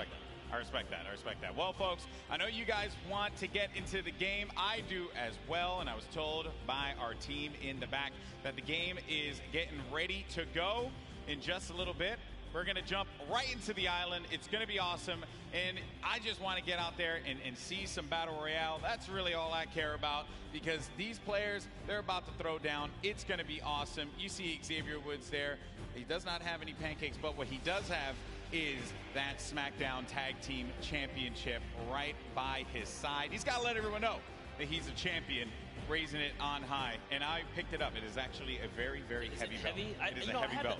I had the opportunity right here. I totally should have lifted it. You totally should have. And then Dank also has his fake Cruiserweight title belt, so low on that one. All right, folks, here we go. It's time to jump into the game, the moment you've been waiting for. The countdown is about to begin. Here we go. It is now time for the third Fortnite Pro-Am. The players are loaded into the island. The battle bus is ready to go. It starts right now. Here we go. I love that. Looks awesome. Battle bus looks so great right there. Just take a look. Take a look at all of your competitors today, guys, because it's going to be crazy. We're going to crown one of these guys, either a new or returning champ of the day here at the Pro-Am. Hey, it could be one half of the Girthquake. Courage JD, he'll never let me live that one down. So I hope it's not him. Kid. You have to be careful. They're on the same side of the stage now. It might just flop. Sure. And as my buddy Shy Wager says, could be a yump, right? Totally Shy's could gonna be hate a me. yump. Shy's gonna hate me for using that. All right, here we go. So, and then the other half of the Girthquake. There's Tim the Tap Man. So you're going to land over by Paradise Palms. Paradise Palms, a great spot to land, Monster. Tons of loot, tons of resources, great rotational opportunities from there as well. Talk about that. It clearly looks like Tim the Tatman and Dante have a plan here. You don't just choose the backside of the map for no reason. This house specifically, known as the John Wick Mansion, down in the basement. There's a little secret stash, if you will. Now hopping over to the West World is what we like to call it over here on the other side of the map. Oh. Bit of a skirmish here. Yeah, you got Oscar Lords looking right over at Sean. Sean choosing to disengage from the fight. Will have that green tack SMG and has full shields as well, but oh no. Dead Revel's going to be in a bad spot. Very weakened there by Sean. Sean's going to take some damage as well. This is going to be our first engagement. Sean is going to go in for the fight. And then we switch on over to Dead Revel, who's looking around. And Sean's going to be out of the game. One of the first eliminations. I think that might be the first elim that goes through. The first was Sinu, who actually got Fear itself. I wanted to touch on it, unfortunately. But that was the first elim. Fear itself went out? Yes. Oh, right man, we away. really shouldn't have interviewed him. I feel I'm sorry, Justin. Hey, but it's not over, right? You can always get the reboot card. He can come back here. But for now, Lost King Nyx is in a pickle. This is rough. Rough for Nick to be in here. Now we're going to make our way to Ninja and Marshmallow, who this is another great spot to chill by. You get a ton of loot at the Lazy Lagoon. And on top of which, you know, I think there's I believe there's going to be some ballers close by. If you want to go for that, you also have the cannons you can use, I believe, to get out of there too. Yep, there's a lot of options for mobility here for sure. But you know what I like that's going on here, at least with Ding, you know, his scrim and or competitive strategy, right? Lazy Lagoon, that is his most known spot for landing. So for him to land here, they mean serious business. Yeah, and he lands here relatively uncontested. There's going to be a duo over to the north, I want to say northwest, and also someone all the way up at the tippy north there. As we make our way now down forward toward Lucky Landing, we're going to have Sinnoh here along with O'King. We're gonna be seeing a lot of Sinnoh and O'King. Let me tell you guys right now, do not sleep on this duo right here. They are so good. Had the pleasure of casting and seeing them at the South Korean event that we flew out to and covered over there. They are dangerous. Well, you're hyping them up here, but unfortunately they're going to be taking some damage from the Stinks, having to push out of that fight. So when you throw down that Stink Grenade, it goes right through the damage. It does not hit the shields. It hits the green health bar. Not what you want to see happen here. Player, though, is going to be tucked away in the corner. And King and Sinnoh, they're two top players. So they know how to work together here. Try and pin their opponents into a bad spot. Here a few shots as well. More eliminations starting to go through. Nick 830 gets one onto Claire Grant. Aiden as well picks one up. Mackenzie's out of it. And then King and Sinnoh, they're just going to get, King's just going to get out of there. Yeah, just wanted that pressure, but you know what? Figured a team that's working together is definitely a dangerous one. And we touched base with Yoshi a little bit earlier today. Looks like his partner Freddy is down here. He's off. He's on a quad. Can he get away? No, he has to get away. Oh no. That fight's here. Marksman. Oh, and he just tagged up. He tagged up the quad a few times. Did manage to hit him. If he would have picked up that infantry, could have had that pinpoint accuracy with that weapon. Probably could have provided a little bit more for him there, but it's also going to be a player up above. There goes the infantry rifles I mentioned before. It's such a precise weapon to take advantage of. JT Brown, they're looking around. Gonna have Jeremy Ray Taylor up above in that box there, Monster, and they're gonna be split up a little bit because they want to clean up this player around, see if they can get any of the resources. And they did convert it right there, and a little nifty trick Marksman used there, pulling out his pickaxe to reset his reticule so that his crosshair kind of tightens up just to make sure he can be as accurate as possible. So many nifty tricks, and this is why this is the pro AM, right? You have the pros, and then you have your celebrity counterparts helping them out, and Marksman is showing that he knows what he's doing. Yeah. Looks like he's confidently ready to push as well. He might. Exactly, and then we saw Ninja and Marshmallow there on the corner of your screen for a moment, continuing to loot up. Players pushing around the side here. This is going to be coming from the west. GT Brown looking to get vision. He has that snipe out. Maybe he can get a connection perhaps, but it's going to be Marksman looking for the opportunity to take advantage of that heavy AR. Yes, I love this. JT Brown ready to back him up. He's got extra shields and everything. He's got that legendary sniper. He knows exactly where this player is at. Just looking for a small peek right here. He might take his face off. We will see. He's playing with a lot of confidence too. You can tell in the movements. JT Brown has played in multiple, I think he's played in every single Pro-Am that we've had. So no stranger here to this big stage. And then they're not really going to go for that fight. There wasn't really much of a reason for them to try and push in for that fight, Monster. That player did have that natural high ground. If JT Brown would have gotten the connection with the snipe, that would have been great. But you got to think about this. The storm, as it pushes on in, now these players, you're going to take a little bit of damage here, but you have a lot of bodies scattered around. Junk Junction, Polar Peak, Happy Hamlet, even Lucky Landing. There's a lot of players that are going to be on the outside, but this circle is going to be pushing in, centered more toward Dusty Divot. So you're going to have that big circle around here. You're ticking for 1 damage per second as well. You got to start to make moves quickly. Yeah, Slogo Man does not want to play around here. He does not have anything to heal with in this moment. He has a glider redeploy. I mean, he can use it to get away, but with that one person trailing behind him, knows that Bye Tambien. You did better. I didn't even try to. I didn't even attempt. Hey, it's a little bit of Spanish right there, but hopping over to Ewok and Jordan Fisher. You got the accent. You got the capability. I respect it. I can pull it. I know you can. All right. So Ewok and Jordan Fisher. This duo at the Summer Block Party. Ewok hunted Jordan Fisher down. Enemies have become friends here. And with the baller and the shadow bombs, they're going to rotate on out, get to the safe zone. A few players are going to be around here as well. And Ewok just tagged him. Take full advantage of the ping system, right? When you're able to do that, that helps so much. Sometimes you don't even need to use your words. You can just use the ping system to relay where the threats are going to be. Exactly, and that's what Ewok used as their primary form of communication here. She's going to lay down some fire. Didn't quite connect, but it's all good. Can she get a couple more shots? If they catch an advantage, we saw what she did last time to Jordan Fisher in the previous 2019 Pro-Am, right? The last one that just passed by where she made her debut. She pushed all the way across the field. She showed. Ewok gets very aggressive. She will get down. Living up to that Ewok name. You know, Ewoks will just go and bite your ankles. So that's what Ewok did in that last Pro-Am. But now we're going over to Neo Tilted. One Shot Girl Chandler Riggs. We're going to see Kyle K and Kyle Kaplan up above. And there's K.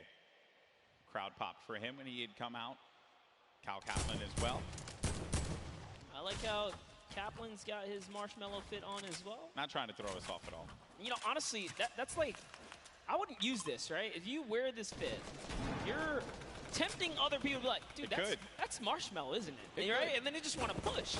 You're not wrong there, buddy. I'd love to catch a highlight, right? Yeah, it's like, dude, I'll push him right now. Exactly. Right? You're not wrong there. I mean, that certainly can be a thing that players see and they're like, wait a minute, maybe? But if a lot of people who have studied Ninja's gameplay know that he is going to go over to that Lazy Lagoon area. But we make our way now to the lava areas near Pressure Plant. This is where Marshmallow and Ninja are. And there hasn't been a lot of activity right now, right? It's been a little bit of a slower game, but that's what I like to see, right? You and I, we've been casting endgame after endgame after endgame in the Fortnite World Cup online qualifier. So it's nice to see some strategy, some rotations go into place here, and players really being methodical where they're going to push at what point in time. And Ninja, he's getting ambitious with these shots, managing to connect that infantry rifle, the purple infantry rifle, so good. Yeah, Ninja actually one of the advocates for playing with weapons that are not necessarily popular or cool at the moment, tends to play with things that are different. So before the infantry kind of, you know, rose in popularity after the changes, he was already running it, you know, deeming it one of his favorite weapons to kind of play with. He's always been like that in any game that he plays. I remember many times casting him, whether it be Halo or any other title. He always goes for the road less traveled and does a lot of damage there with that infantry rifle. Look at these players as they fly about through the jet streams. Myth on the other side as well. With his duo there. It's got to be. Oh no, Tim the Tatman. No, Tim, no, Tim. And you know, he landed extra quickly. He got picked off from the sky. I don't want to say it, but he was literally swatted like a fly right there. Oh, that was just too easy. Taken right out. Tim the Tatman goes down. There's no friendships here in the Pro-Am, people. Ninja makes Tim the Tatman pay. It was a wide target, and he's going to hit those. All right, so there he has his ball. He's going to get a bunch of extra goodies. And oh no, Ninja's ball actually flew off into the steam vent, and it's gone. Yeah, I think he ended up going with it. Hopefully he did. Yeah, so he ends up getting the ball right on back. Just looking around. So he doesn't know, obviously, that there's going to be a duo right next to him. A lot of players are starting to convene here by Pressure Plant. This is where the circle is going to start to collide. And then keep in mind, this lava, when you get to those final circles and you have to go over that lava, it can be your worst enemy or even your best friend because you can traverse the lava very quickly, but sometimes it can throw you off. And for more unexperienced players, or inexperienced players, apologies, that can certainly throw them for a loop. Yeah, it can definitely end up also just like splitting up a team, right? And then causing some chaos that way. But man, the fact that Ninja's able to just openly hold this area right outside the Mega Mall. Wrecking people with this. Yeah, look, there's another player right out the sky right there. David Williams goes down. Time to go collect. Time to go collect. Go get that expensive NYC rent right there, Ninja. Go pick it up because he's collected right here. Oh man, he's been just swatting these players out of the sky. Tifu's going to be in a fight right now, though. Having to deal with this, going to use a shockwave grenade to get out of the engagement, reset himself. We'll have plenty of builds to work with as well. We'll also have those chug splashes for him and his teammate if he needs to use it. It's going to be Ewok and Jordan Fisher. This is a huge battle that's going to be taking place here. Tifu has the angle. He has a perspective. And with that combat shotgun, he can hit him from a distance as well. On the screen, you see Nick 830 gets eliminated, so he's going to be out of the game. But for now, all eyes are going to be set here on Tifu and this engagement with Jordan Fisher and Ewok. Yeah, he actually had to back up. Someone storm flipped right at him, forcing him out of that area. But lucky for him, he does have plenty of shockwaves to make a ton of moves. And Ewok actually gets pelted down a few more times there. Yeah, that's not good because they're going to go down low, and they know exactly where they are. So they just can wait this one out. Let me tell you right now, for every little bit of advantage Tifu gains here, the more unlikely it is that Ewok and Jordan Fisher are going to get out alive. And that's it. I think he's got his confidence all the way up. He knows he needs this loot here. He has natural high ground. Their backs are against the storm wall. They're going to start to push up, but they're going to use the shockwave to fly out of there. That was just one, though. He only saw one, so there it is. Oh, no. He's kind of trapped there, pinned, and he's waiting for him. He's going to tag him. With the combat, so much damage being put forward. Tifu now going to be on the run. This is what Tifu does best when he's in your face. Oh, but he gets chunked. He's going to lose a lot of health there. Now going to be sitting at 35 HP and had to get out of there. Going to use those shockwave grenades. The movement that you get with that utility is huge. It was actually Jordan Fisher who came back to rescue Ewok, and it was just enough to back off Tifu. And now the entire battle's been reset. Everyone's in a danger zone here. He really is the perfect human being. He really is. There goes the jet stream. Ewok gets out. Jordan Fisher's taking damage, people. He's got to get out of that. He manages to fly on out of there. Now, the concern I have for Ewok and Jordan Fisher, they got to get back together. Yeah, but not only that, Tifu knows he has to get an elimination here. They are desperate. They're in shambles for gear here. And an artillery strike actually being rained down. Tifu is forced to be on defense. He's far from his teammate Nav. But look, Edwin Hodge and Props right here. They don't have health either. This is the perfect opportunity for Tifu. A lot of players are going to be very, very weak. Yeah, and he gets an elimination on Edwin Hodge. That's going to be Tifu's fourth elimination. Nav has 2 of his own, 6 points total. Oh, there was a trap there! You never suspect the trap, Tifu! Oh, my word! He is disgusted with what he just saw. Nav should be able to get him, though, and they'll get back into this. He does have launch pads, so they can use that to get back into a safe position, but they don't have heals, Monster. Yes, he does. He actually has 2 campfires in his inventory. Oh, well, he doesn't have shields. Yeah, but he has to get to zone ASAP. Airwalks, a previous reigning champ so far, and RL Grime are going to push someone off here. And oh boy, this is the Pro-Am. It's starting to heat up here. That is going to get clipped so many times. Absolutely. Tifu hitting the trap. Never expected. Imagine catching a nice little 2-piece and then walking into a trap. That was perfect. There goes your summer block party winners, Airwalks and RL Grime, sitting on top of their, I want to say, hodgepodge constructed tower here. Then Tifu, right next to Allier. Boy, does he have a video for you.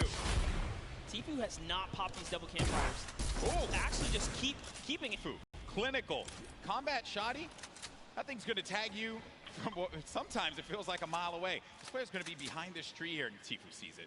Tifu, easy pickings for the veteran. The tree goes down, no more protection for him, but the shadow bomb is going to be used. You see that player flipping away on out of there, doing all the flippy stuff. Actually love it as well. He sent Nav in because Nav had the materials and the health advantage there to kind of lead the way, but now they're both in a desperate situation. Tifu forced to just get to farm in here. He's going to try and get what he can off the bunker.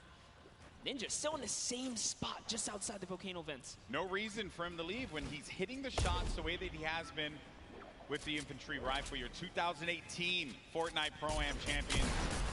Marshmello going in for the shot there. Player's going to be picked off from this guy. That's going to be Sinnoh, who gets Moose-Celled. Oh, man, that's rough. Sinnoh makes it to endgame with O-King. Like I said, they're going to be a troublesome duo. There's still tons of excellent players left in the game here. See Whit Lowry down below. He's Clotesy nearby. Uh-oh, Ninja's actually super hurt now. I think he just received the snipe. Yeah, so Ninja's going to be in a rough spot, but we actually did catch one of his other shots earlier on. That was going to be on Michael Dreyer. That was Elim number 4. Now, though, Ninja getting back to a fighting position, but he's going to get hit again. This is rough for Ninja. Doesn't have a campfire. Saw Myth there. Saw Nick Merckx. A lot of good players. Competitive players nearby, that's right. Cloak is still going to be in this match. Marksman still in the game as well. Airwalks, as we had mentioned earlier, Wildcat there. Everyone gathered together here, right in between Dusty Divot and Mega Mall. Nick Merckx only with 1 elimination. When you get down to 15th place, that's when the placement points start to go through. There you see it right there, the format, how it works. Every elimination that these duos get is going to earn them 1 point, but when we hit 15th place, that's when you're going to start getting those placement points. And look right there, Myth just ended Ninja up above in a battle, and Marshmello's off to fend for himself as he impulsed out of the battle.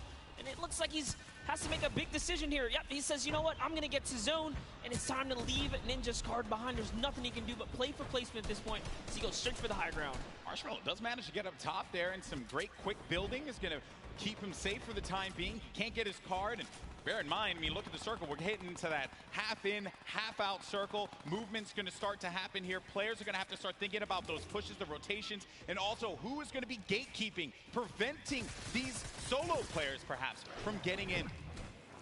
Here's Sinnoh, 6 eliminations. That is a ton of elimination. Elims matter for points, guys, just as much as placement does. For every single person that gets taken out here, Sinnoh is 1 step closer to grabbing a nice lead. There's a great shot there. Someone's pushing up. Oh, it's his teammate. Okay, we'll disengage right there. All right, time to refocus. Oh, if he's looking in the distance here, he sees Cody Walker, Yoshi, a new cough right there. Yoshi pops something. Looks like he had an impulse. He gets to the zone there. Cody Walker also goes down to Sinnoh. Edukov gets knocked as well. Who's that? It's going to be another. Sinnoh's placement is so good here. Mr. Fresh Asian. That's 8 eliminations for Sinnoh. They're going to be at 21, and I think I just saw it there that Marshmello eliminated Dr. Lupo. Wow. We have a replay of it. There you go, Lupo. Don't say I didn't love you. Oh, he clotheslined him, baby. Hit him with a running lariat. Dr. Lupo, you ain't nothing to Marshmello. Love it. Way to go, Marshmello. Keeping the dream alive for him and his duo. So good, even Lupo's with gonna give no me so health. much crap for that, by the way. Even I'm okay with no it, though. health, he's still in it, though. One shot girl poised right above him. Sinnoh could very well take this. He's got this ultimate high ground here with O-King. They're playing this one like it's a qualifier lobby, man. They got that high ground. They're raining down the shots. 9 eliminations for Sinnoh. O-King providing the support, and they're just going to continue to tarp with the floor, with the pyramid, so that they can own this high ground presence. Any players that are going to be flying in the sky, they're going to punish them with their ARs and the combat shotties if need be. You're going to need an aerial license or something like that. They're not going to let anyone fly for free here. No, they're not. Flake's power gets taken out to the zone, but just enough damage from O-King is going to allow him to secure that one here as everyone is off against the storm, trying their best to get to the next spot here. Take a look at O-King's perspective. He's got a minigun way up top. Oh, man, the minigun shredding them. You got to be careful, though, for that storm. Look how much damage is going to be taking O-King. Someone's actually above him, I believe. Look, he tried to break that right there. Yeah, it's Myth. It's Myth and Cloak are going to be engaging in this fight. Sinnoh plays that defense, protecting his teammate. Cloak is going to have a smidgen of health remaining. He's going to go right on top of Sinnoh and O-King. Chigwa just picked off one, and that's going to be Elim number 10 on to Cloak. 11 as well will be registered. That's 11 points. We're also going to be in placement here, Monster. Wait a second, are we still on the first game? Hold up, it's going down here. Courage is still going to be in this one, as well as Myth. Look at the play field, and look who is left. Wildcat alongside with JT Brown. You're going to have Jelty there as well. iFire's Myth, he's taking a lot of damage outside of the storm, and Myth is going to be out of it. But Courage is still in the game, folks. A possibility for him to get this first game win, but I don't know if Sinnoh and O'King are going to let him have it. No, they're not. Not for free, at least here, as Sinnoh's landing more shots on his opponents here. He is running low on materials this time around. Yo, 500 mats. In comes the pressure. Will we finally give up this placement? Will we jump down to commit to this battle here? There's only 4 players left. We're now down to the final moments of game number 1. O'King is going to be out. It is all up to Sinnoh here. Wildcat down low. He takes the shot, and it's Sinnoh with a victory royale. Game 1 domination from the high ground, and they never let him come up ground. That was insane. They denied them any kind of territory whatsoever. This is why I love Fortnite right there. When you know your players, you can just smell them from a mile away. They're gonna do great things. We saw them way on the southeastern part of the map, the place that we like to call the West, right? They were there, they landed there, and took out Fear itself. And in a crazy turn of events, they slapped the entire lobby all the way through to that. Here's the final moments. You know, I've had the pleasure of commentating a lot of esports in my career, and I always say, watch out for the South Korean players because they're so good. And Sinnoh showing us why here in New York City, the first win. What a game that was. It was a little slow. It was a little slow, I have to say. Then it ramped up like a good book. That's the best part about getting full game lobbies. This is what we tune in for, right? You get the entire story. You get to paint the entire picture. And just like that, like the fact that we know where he started, he took out Fear itself. Like, we were just talking to Fear itself. We know he's a respected, competitive player. He has that land cool, right? Exactly. It still wasn't enough. Exactly. And this is going to put Sinnoh on everyone's radar as well. But that was a pretty tough end game there. A lot of great players still left in it. It just wasn't enough. When you have that high ground, that's it. And I made the joke, they were playing it like it was a World Cup qualifier. And yeah, I mean, you get that high ground, you deny them any kind of presence to be able to build up to the top. It was very close. That Myth and Cloak could have pushed Sinnoh off. And had they done that, I think we'd be looking at a different winner in game 1. But credit to Sinnoh for keeping his cool, as well as O'King for supporting him in that one. Yeah, Cloaksy might have had the high ground, but if I'm not mistaken, Myth just hit him with a really good shot. Put his back against the wall. He had no help. Sinnoh comes out with that side peek, and it was all his, and easy rain from there. Yeah, some good moments in that game for sure, and we thank you all so much for joining us here. That was just game 1 of the Fortnite Pro-Am here at the Fortnite World Cup Finals, our 3rd Pro-Am ever. We've had some great games throughout the day. The Creator Showdown was a blast to watch. Some really, different experiences for a lot of our viewers. I mean, hey, we watched $1 million jump, literally. $1 million jump. That was insane. I know. I realized I made some poor decisions career-wise when I was not in there for the $1 million jump. That was awesome. And then we just saw one of South Korea's best players in Fortnite, Sinnoh, just take game 1 in dominating fashion. And now I have been informed that we do have our winners down on the floor with Pookie for an interview. Pookie, over to you. Thank you so much, Golden Boy. I am here down on the floor with our winners. I want to congratulate both of you first off and foremost. We have Sinnoh here, who we've seen play so many times in the past. He was actually part of the World Cup qualifiers. He did not qualify, but it has been quite a journey for him. How does it feel to be playing on this stage regardless? 우선 여기 한번 첫 라운드를 우승하시게 된 거에 대해서 많이 축하드리고요. 신우 선수 같은 경우는 퀄리파이어에 아쉽게 진출하시지 못하셨는데 여기까지 오시게 되셔서 이 무대에 서게 된 그런 소감이 어떻게 되시나요? 일단은 소감 일단 제가 여기 있는 거가 믿기지가 않고요. 게다가 첫 라운드까지 우승을 하니까 지금 진짜 기분이 정말 좋네요. I actually can't believe that I won this first round, and it feels awesome to be on this stage. Well, I can believe it. You guys were playing clinically with the high ground, the tarping, unbelievable gameplay. Congratulations. So you've done this before as well, but is this your first time playing Fortnite in front of all of these people? 우선 일단 하이그라운드에서 잘 이렇게 플레이 하셨던 것 같고 이렇게 체리티 자선 기부 행사에서 저번에 플레이 하셨던 것 같은데 이 많은 사람들 앞에서 플레이 하셨던 게 어떠셨어요? 일단 굉장한 영광이고 이렇게 또 좋은 행사에서 좋은 사람들과 좋은 성적을 거둘 수 있을 것 같아서 뭐 미리 뭐 김칫국은 아니지만 좀 다음 라운드에서부터도 더 좋은 성적 내가지고 처음에 들어올 때 우리 아는 사람들 거의 없었거든요. 한 명도 없었어요. 요 대회 끝날 때 저희를 모르는 사람이 한 명도 없게끔 만들도록 하겠습니다.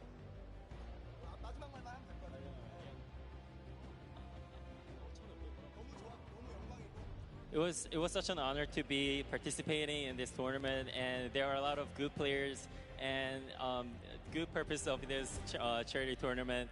And after this is done, before the tournament began, nobody actually know us, the duo.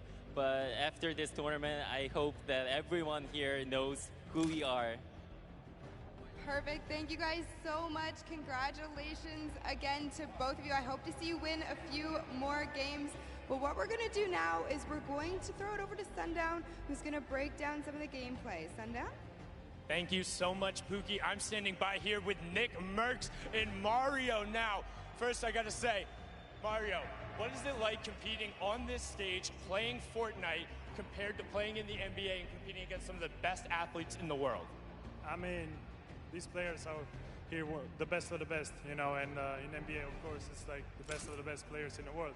So it's kind of same in that way, but I mean, just enjoying here in front of our fans over here. I was in New York actually last year, so, you know, I'm kind of home, so.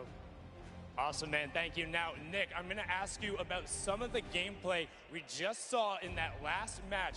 You were actually able to catch a really nice double elimination onto some key targets and then get a good rotation out. So let's roll the clip and we'll kind of take a look. What was going through your mind when you were able to catch those? Because you played a little bit slower over the course of the game and then you were able to set yourself up with the angle. So what was going on?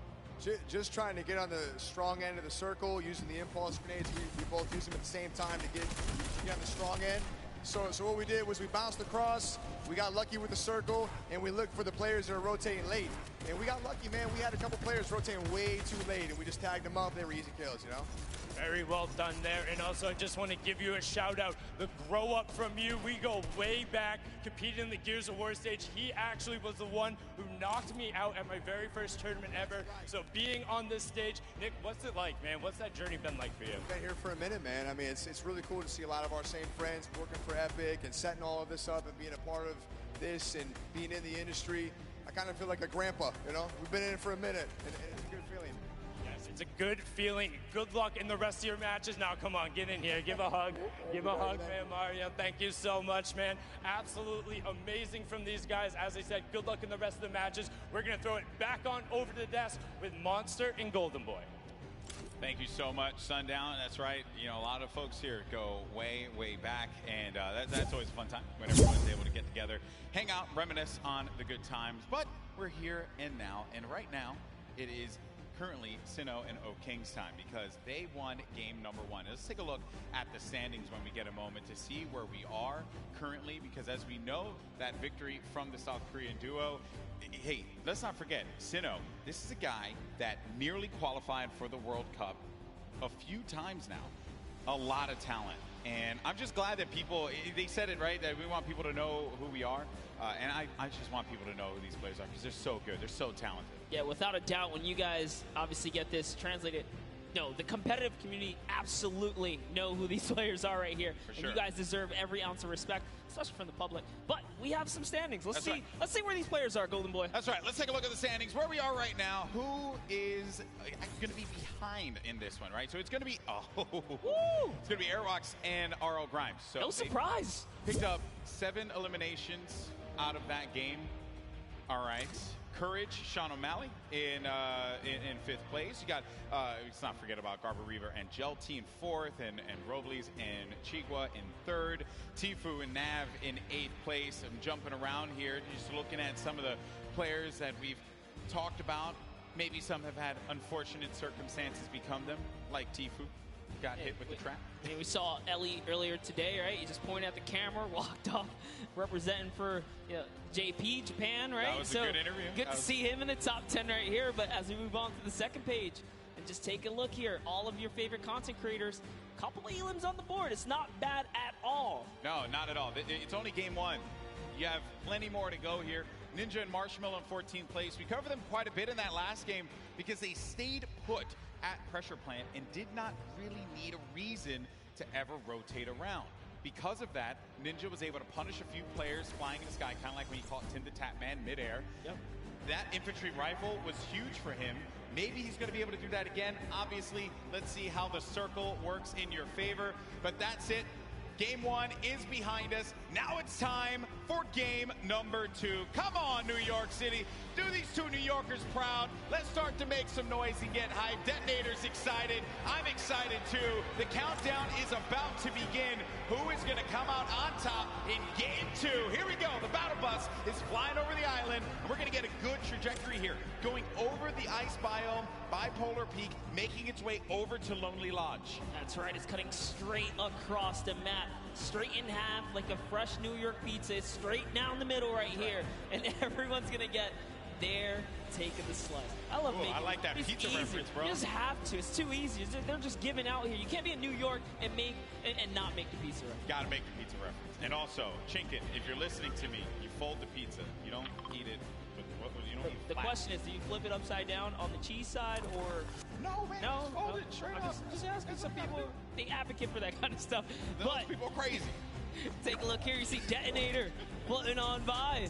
Marshmallow right there. No surprise. They're going right back to Lazy Lagoon. That's going to be their hometown. And they're getting landed on, by the way. You take a look at that map. There are some players nearby. Our Champs, Sinu and O-King. I think everyone wants to see them here. Yeah, that is a problem. There is a player that landed lazy. We'll keep tabs of that later. Here's the game 1 winner. Sinu, O-King, the lucky landing spot. You're going to get a few options all the way in the back, remember. So you're going to be all the way back here by Lucky. You can go to Fatal if you want to get some more loot. Maybe you want to push over to the desert biome, go to Paradise Palms, potentially where the circle is going to populate. We're going to find that out in a few seconds here as well. So this is when key decisions are going to have to be made.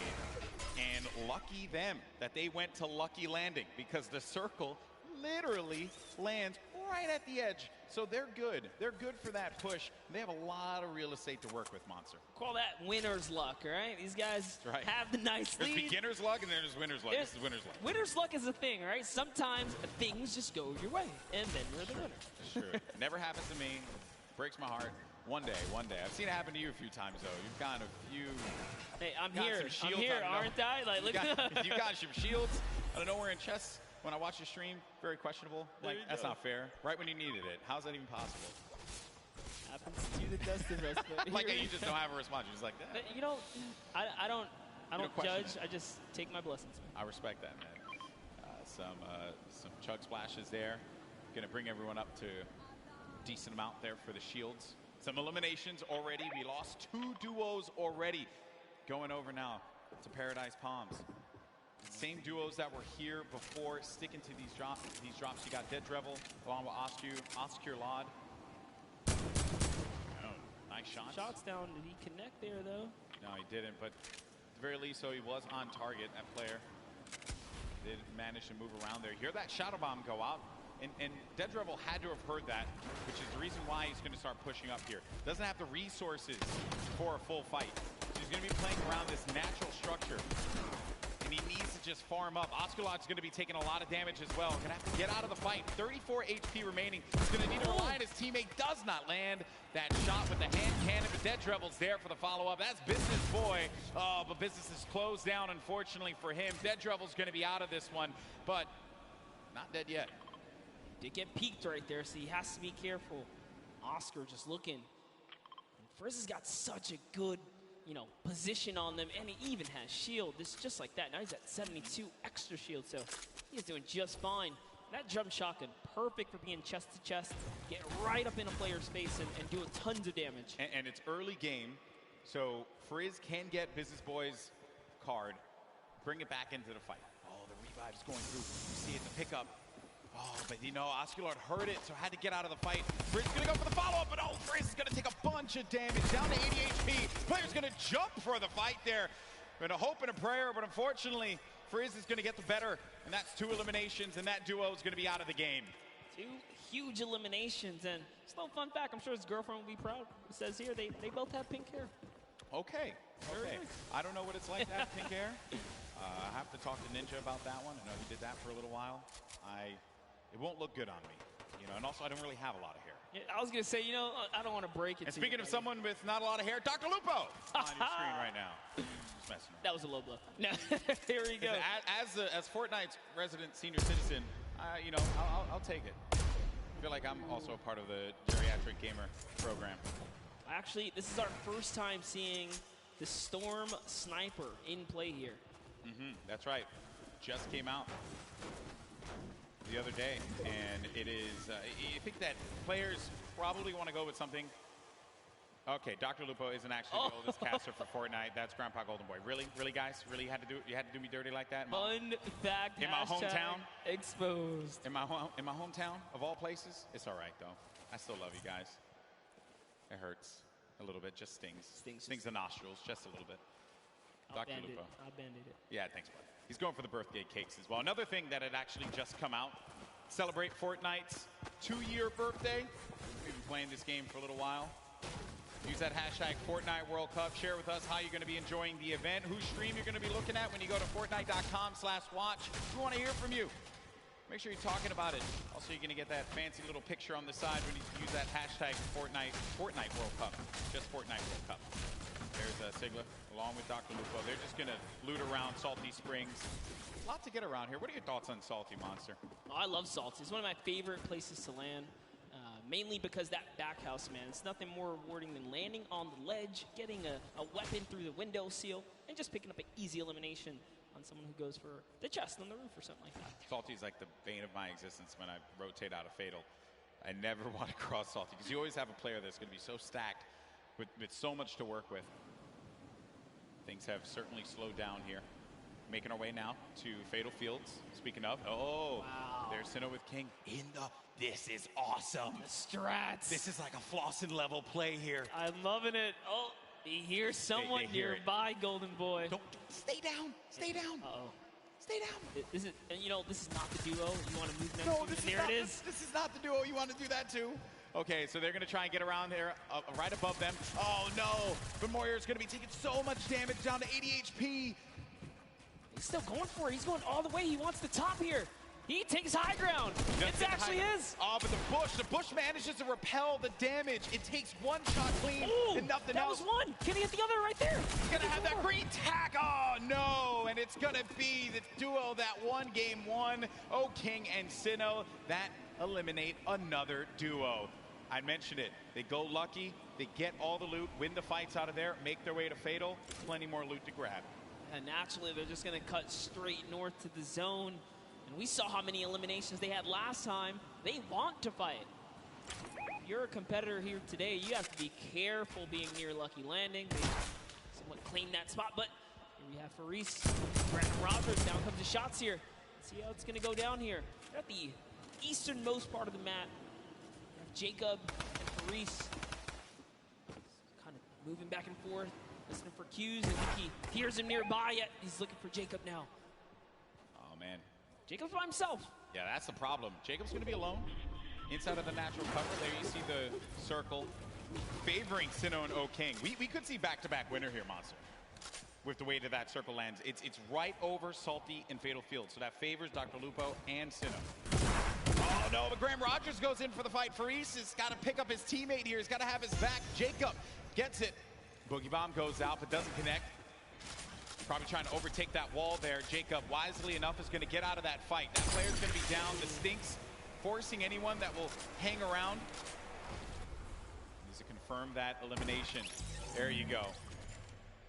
That's going to be a ton of loot for Jacob to get, but Faris is looking at him right above him on top of the rooftop. He wasn't ready in time there to put the shots on him, so unfortunately he did miss. He goes for that side combat shot and breaks the wall right there. Oh man, this is not looking good here for Jacob. Faris Gets his teammate's card. Does he opt to get out of the fight? Oh, Jacob taking a fight to Faris. You like to see that one. Go for the fight, but look at the storm. It's starting to push in. Some decisions need to be made here. This fight is going to happen right by that storm. Popping that early med kit, he knows. He's got a few seconds to work with. Oh, he's actually lucky. The zone isn't quite pressuring yet, so he figures, hey, you know what? I'm going to use this opportunity to heal right back up, and now the advantage is all his again. Slight lead here. He's looking for it. Fights right in front of him. Oh, man. You just don't expect that. You're hearing all this movement around you. You don't know where the attack is going to come through. And they're just dodging and dipping around one another. Such an intense battle, and Faris still has minis left. That might have been his last heal there. Oh, the Jacob quad. decides, you know what? It's time to back up. Take the trusty quad. Get out of there. Long. Yeah, no reason for you to push that fight. You have your teammate's card. Then we go on forward, and you got Slogoman, who just got beamed. Beamed. Marshmallow with the snipe? Marshmallow. Okay. I respect that. Marshmallow's been surprising me. Are we sure? Are we sure that that's Marshmallow underneath the mask? I'm just messing around. I'm just messing around. I was gonna say, he puts in a ton of work in this game. Look at this shot here for Marshmallow. Boom! Nailed him. Marshmallow, man. What a beast.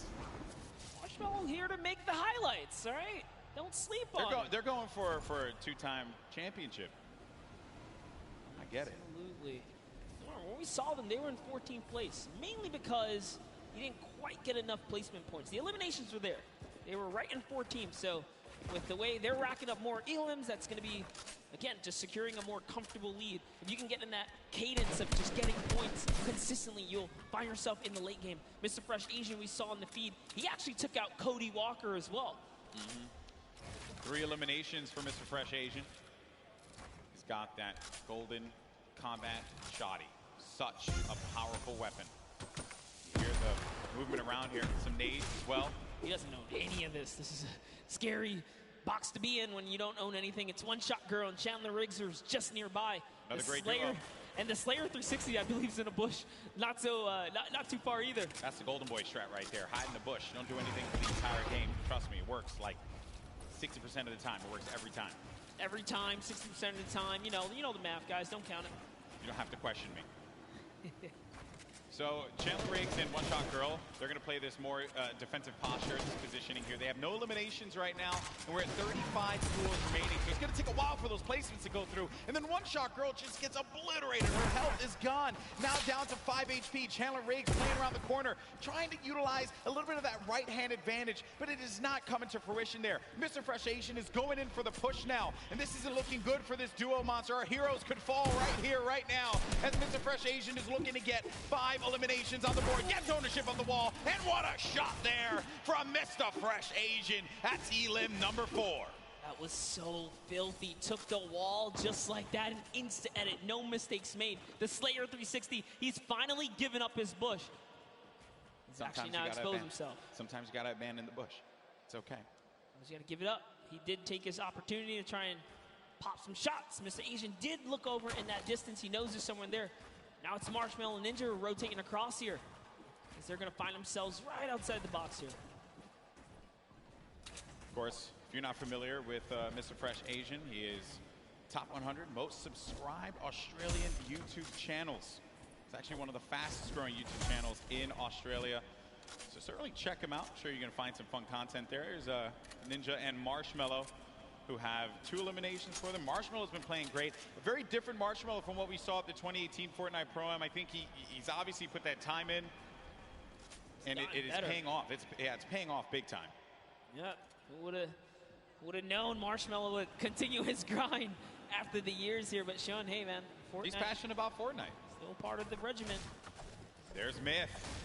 7 eliminations, Golden Boy. What? I didn't even look over there. What is Myth what's going on with him today? He's on something. He's out here to prove a point. Myth wants to pick up a win. How huge would that be for him? Seen him so many times in so many competitions. Also another player that tried for that Fortnite World Cup online qualifier. Came close a few times. Lots of talent there. Here's the format and how it works. Once we hit that 15th place, that's when those placement points start to go online. But because Myth has 7 eliminations, that means he has 7 points currently, Monster. And his teammate is down right now. Unfortunately, Michael Dreyer was taken out. We do know Michael Dreyer is interested in running that marathon this year, but you know, he's going to need a little more stamina to keep up with Myth here in the Fortnite world. The idea of running a marathon crosses my mind. Oh my. It makes me sweat. What kind of party do we have here, Golden? Chigua sitting right next to Alexia Ray and Jordan Jones. Jordan Jones at the start of this entire thing said, hey, you know, they know. She's here for the ladies, representing. She's got her gun ready. Someone's out. Oh, Take no. a shot. Oh, no. She's in a box. Sneaky plays here from Jordan Jones and Alexia Ray. That player had no idea. That was crazy. He got away. He took the launch pad. He got away. You never suspect the people in the cornfield. Jordan Jones and Alexia Ray, super sneaky plays here. Aaron Gordon's like, you know what? Keep my cool here. Stick still. It's Ali A jumps back in the baller. He's out. He's like, yeah, you better be careful, man. There's some crazy people in the cornfield. It's like The Shining out there. Look out for that. Okay, and they're crouched, so you won't be able to hear their movement. You have to really focus on it. They got their just the aim set. I like this strategy. They are eventually going to have to move here. Same thing for Ali A and Aaron Gordon, which for them, I'm sure that they're a little worried about where these players are going to be. Listen, Ali A might be a famous YouTuber, and Aaron might be huge on the basketball court here, but you step to these two ladies right here, they're going to make you look like little boys. They are ready to fire away right now. They are so ready. Okay, well, while that's going on over there, and I'm sure that's going to take a little while to come to fruition, we're going to have a classic battle here between Tfue and Ninja. Marshmello trying to play that supporting role as well as Nav here. Marshmello taking a bunch of damage, and he's got to get to his teammate. Nav is boxing around there, and Marshmello's going to try and go toe-to-toe here against Tfue, but Marshmello gets picked off. That seemed like it was coming off from the distance there, and Ninja has to get out of that fight. There's just no reason for him to continue to engage in it, considering that they were getting third-party from afar. I think the shots came from Udakov and Flake's power over on top of that tower and punished Marshmello when he exposed himself when he jumped on top of that ramp. Tfue really showing why he's a World Cup qualifier. This is still happening, by the way. Oh, yeah. They're ready. Looks like Mario's left to save Nick Merckx here. He's going for the revive. Aiden's going to go in for the fight, though. Mario's got to be prepared for this. And Nick Merckx trying to direct traffic. He's got a few seconds here to pick him up. Aiden right outside. He's trying to pummel his way in through the doorway. Mario, again, setting up the defense, helping him out. Aiden, very weak. Came second place at the Summer Block Party, Monster. That's right. Can the Trailblazer, professional basketball player, Mario, fend off Aiden, ghost Aiden right here, right now to save Nick Merckx. And he's going to be hacking around each wall here. He always does it. And he gets ownership of the wall. You never want to go toe-to-toe with Aiden in the box, baby. He's going to punish you every time. Such a clean wall-taking transition. Always using the same rhythm. Hits the left wall, hits the right wall, doubles back, takes the wall, makes the quick edit, and it's his to go here. Sinnoh and O-King now hopping back with our previous Game 1 winners here. Still in the running, 2 eliminations. Tons of materials, launch pads, campfire. He's got everything he needs. And what's even better, they have the circle. The circle is in their advantage. We're now into Storm Phase 5. I'll tell you right now, he's going to build all the way up and start crushing players when you got zone like this. Let's see it. Now, some of you may be wondering what's going on right here. Maybe you're new to Fortnite. What he's doing is he's using the edit to peek through the pyramid so that this way he can get the lay of the land. Fortnite's all about information. What can you get out of players rotating? Who can you punish? If they're going to be out in the field exposed, that can give you some more eliminations. More eliminations means more points. Kind of like what Sinnoh's seeing right here. This guy walking around by himself, and he knows that players are going to be above too because he's hearing the shots that are happening above him. That's going to be Jelty and Garbarever over there as well. I like that. Here comes an artillery strike right on Myth's head. He is in the fray here. But Myth also tons of mobility here. He's got the minis. There you go. He knows he's on camera. What's up, Myth? There you go. Okay, so use the launch pad to get out, but he's in the sky, and those players are going to be hanging around him. He could get picked off. Dr. Lupo in the storm, but Dr. Lupo, no, unfortunately for him. overstood his Through welcome there. in the storm right there. It does manage to take him off. He secured the point before he was taken out there, but back to Myth. Myth's got 8 eliminations. He's so close to some placement here. Remember, they just have to get top 15 with the duo. There's only 20 duos remaining in the lobby here. The way this format works, it's similar to your other competitive formats that we've had over the weeks of qualifiers. Every elimination's a point. Oh, a lot of great players are still going to be in this fight here. Monster Airwalks is in the fight. Grime as well. Symphony, Tim the Tatman. Got Marksman, Cloak, Aiden. He was taking a bunch of damage. He's going to go down from his teammate, Sean, who takes him out. Wow. Gets Nick a 30. Symphony finds Ellie. And here's Sinnoh. Game 1 winner still living his best life. Picking the fights that he needs to take. King gets an elimination as well. That's going to be 3 points for this duo. And he's letting these guys above him deal with him. Ninja having to take so many shots and play defense. He's running out of materials quickly. When those shots are coming through, you'll be shocked how quickly you're going to lose out on the wood, the metal, the brick. Yeah, it really was a nightmare scenario for a second there. Forced to drop the campfire prematurely and go into the surges here. But they didn't forget about him. As soon as he picks, he gets lasered down, and all of his health is now gone. And Tfue, perched up right here, is going to catch Sinnoh straight out the sky. That is huge, Monster. He gets Sinnoh, the Game 1 winner. That was the pacemaker for the Game 2. And now it could be Tfue playing that strategy that we saw in the Fortnite World Cup online qualifiers. Going for the high ground. He's going to be by himself, though. 5 eliminations. Player right in front of him. Waits it out. He's just looking for it here, Golden. Trying to see if he can find the shot, find the angle. This is what Tfue's known for, playing for those early high ground position. Holds here, and he's not afraid to go for it. There it is. Chucks his way all the way across. Takes the shots. Wow, this guy as well. And look, he's just going to 90 on up. Great shots, has shockwave grenades, also has shadow bombs to utilize to his advantage if need be. Ninja's still going to be in the fight, as well as Cloak. The high ground's been eliminated, but that player does manage to get above him. That's going to be Sean. That was Sean who goes all the way up to the top.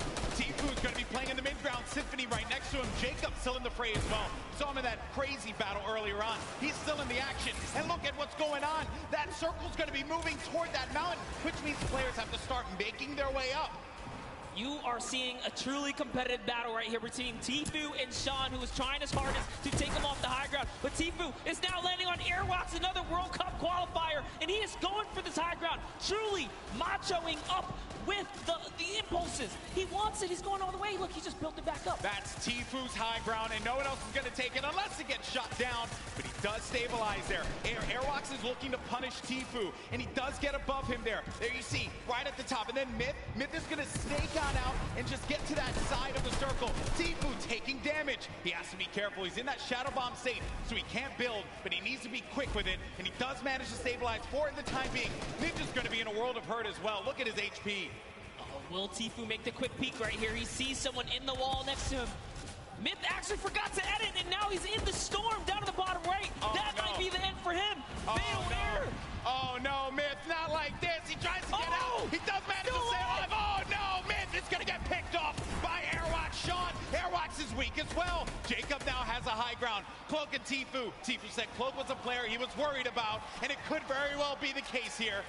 He's looking around. Airwalks dealing with a lot. As Cloak, he's going to lose all his shields. We're going to have a proper 1v1v1 here. A 4-way battle as Tfue fights on out. Airwalks is going to be out of here. That's going to be Jacob who gets the better of him. Look at Tfue just trying to hold this one off. It's now down here to the final 3 players. Here we're going to see a quick Tfue versus Cloaksy moment or what? And Jacob's up in the high ground. You know he's not going to give him any freebies here. They have to go up the mountain. Jacob is going to be the problem here, not Cloak. Here's Jacob looking for him to push around. He does manage to tag him. He gets a sizable amount of damage, but he loses the high ground in turn. He loses the high ground.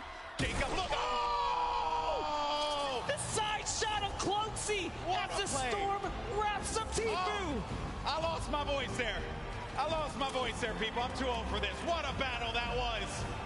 Jacob with the win against 2 of Fortnite's premier players in Cloak and Tfue. Crazy battle. Ninja slides off the mountain, falls to the zone.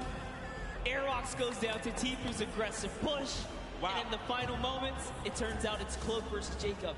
And here's the last moments, fatally leaving the back door open, and that's why Cloakzy goes down. And Tfue ended up falling because of the storm. He couldn't get up the hill quickly enough.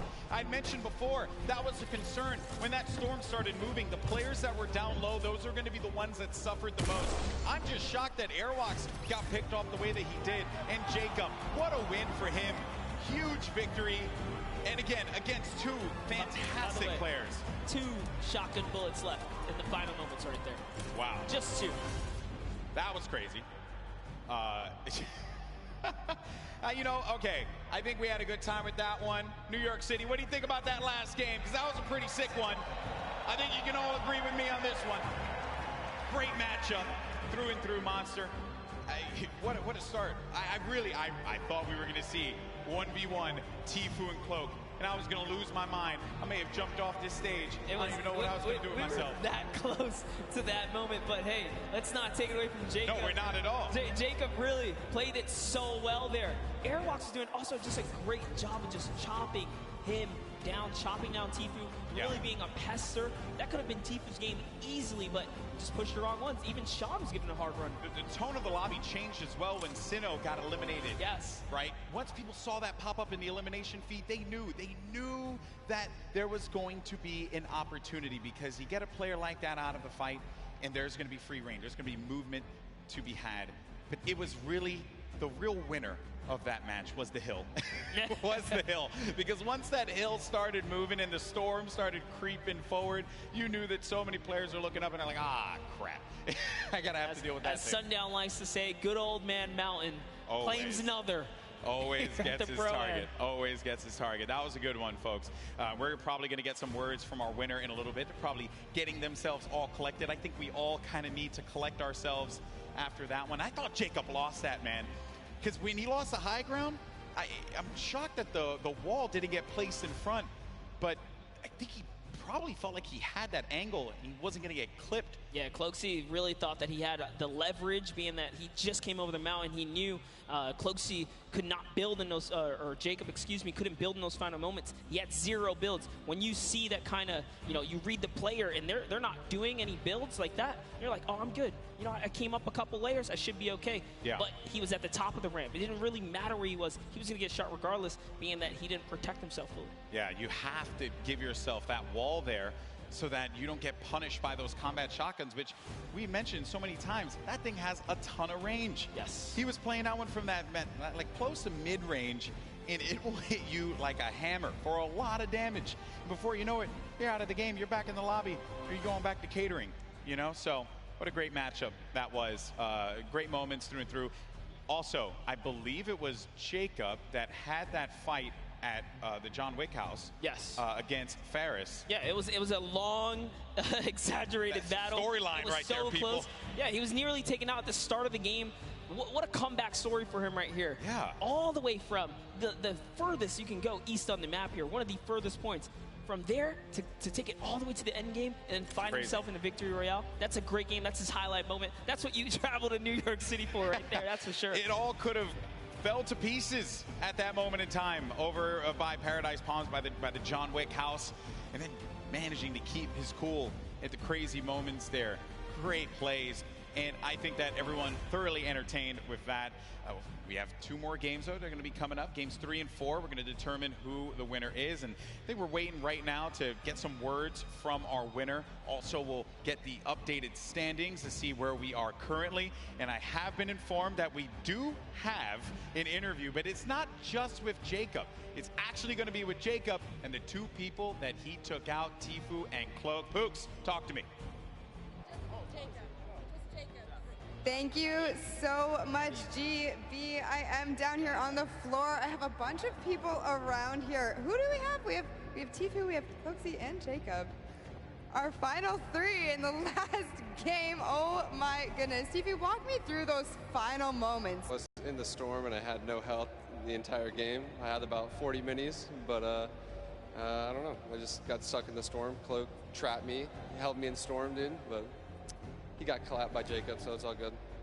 A little bit of animosity. We're gonna go over to this side here. Cloak, I gotta ask, what do you attribute to that? You had high ground over Jacob. What happened? I thought the zone was pulled down the hill, but it was still pulling up the hill, so I didn't wall off my back, and he got a free shot, and I died. You were eliminated, exactly. Now, Jacob, you took both of these guys out. You won that game. Congratulations. Thank you very much. How does it feel to take out two of the biggest competitors on the biggest stage in the world? To be honest, I feel amazing, and when I was fighting with Clogsy, I was so stressed, but because I haven't got a match, yeah, but Clogsy fortunately didn't put the wall behind him, and I did it. So you capitalized on Cloaksy's indiscretion there.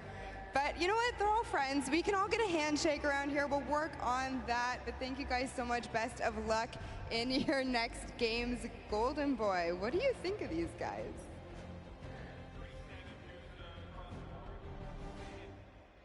I think that the important thing to note here was that you're in those moments where you have to pay attention to where that circle is going to be going, and you just don't know at that exact moment.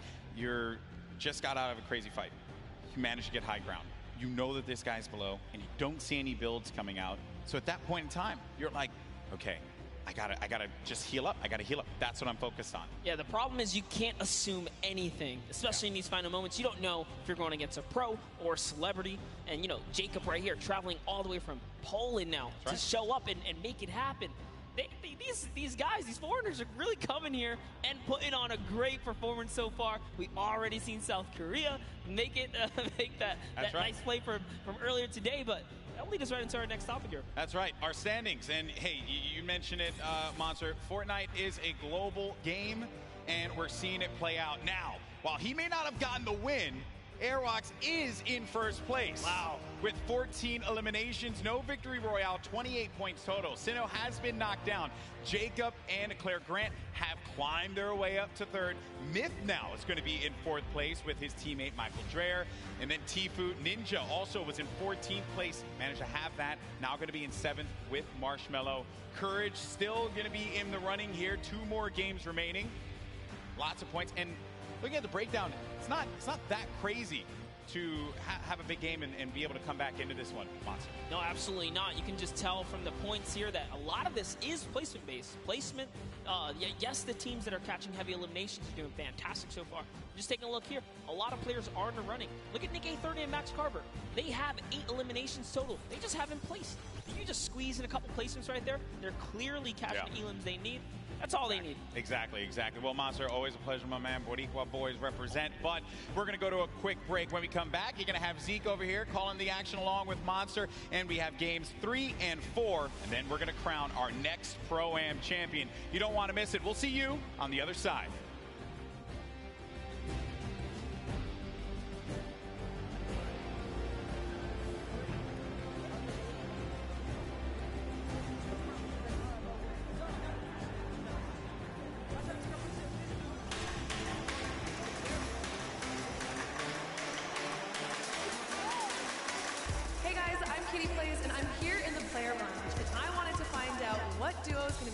The most today. I think it's going to be Ninja, Marshmello, and Tifu and Nav, but let's find out for ourselves. Which duo are you going to be targeting on the field today? Jordan Fisher likes to smack talk. Jordan, I'm coming for you. Last time Tifu took me down, so I think I'm going to try and take revenge on him. Well, I was practicing with One Shot Girl and Nick A30 and Chandler Riggs, and I know that they're going shifty, so you might catch me there. Targeting every opponent in the game today. Any chance I get to take a shot and run, that's the name of the game for me. Take the shot and run. I don't want to name names. I got a couple friends here who might not see me coming, might see me coming. I'm going to be rolling around in a ball, trying to get some late game points, and then get some elims at the end of the game. So I'm not going to be really targeting anybody. Oh, the 9-9 opponents will be eliminated by me, by the power of the heavy metal from Detonator.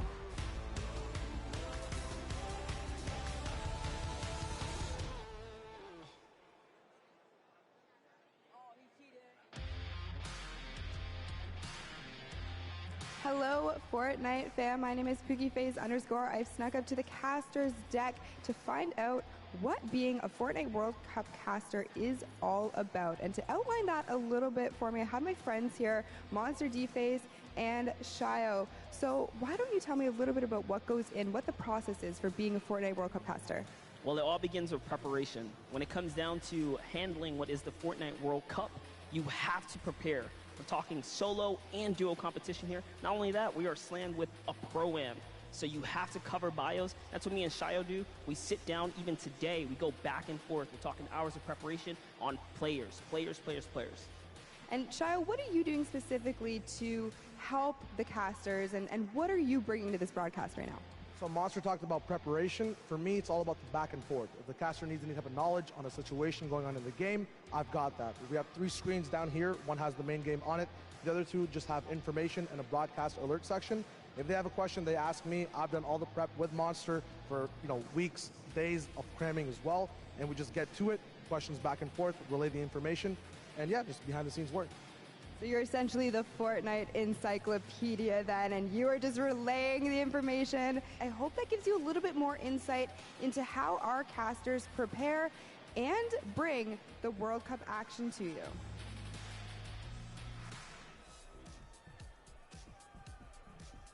Hey, I'm Cease. And I'm Elevate. We're professional Fortnite players for 100 Thieves, and we're excited to play in the Fortnite World Cup. The most fun part of the journey is, for me, just growing as a human and as a person, like having a good time, messing around. The best thing about being here for the World Cup is the experience for me.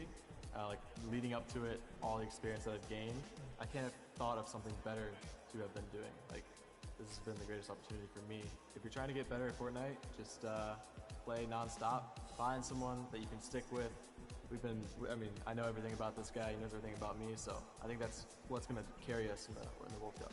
If you're trying to get better just at this game, a lot of things are just like, no, you're not the best player out there, and no, you're not perfect at any one thing. The game's always adapting, it's still really new. Just knowing that there's always someone better than you and that you can always be better is very important. I think for duos, we're most definitely worried about Arkham and Falconer. They're one of the best on the West. Oh. I don't know if I can hold it by myself. Oh, yeah. There's no way it's this heavy. Let it on me. Oh my god. Wait, I got this. Why is this a thing? Let go. I got it. I'm so strong. Hold one angle. Oh my. Why did they make it this heavy? This makes no sense. Shouldn't you know we're all like scrawny little gamer boys? Like, I'm going for it. Oh. Yeah, if I win, I'll definitely buy myself a Lambo, and then maybe my brother a Lambo, and then maybe my sister a Lambo, and then maybe my grandparents a Lambo. Well, if your own weight. Maybe my father a Lambo. This is Cease, and the world's cutest e-athlete. Make sure you root us on the Fortnite World Cup. I'll see you guys later.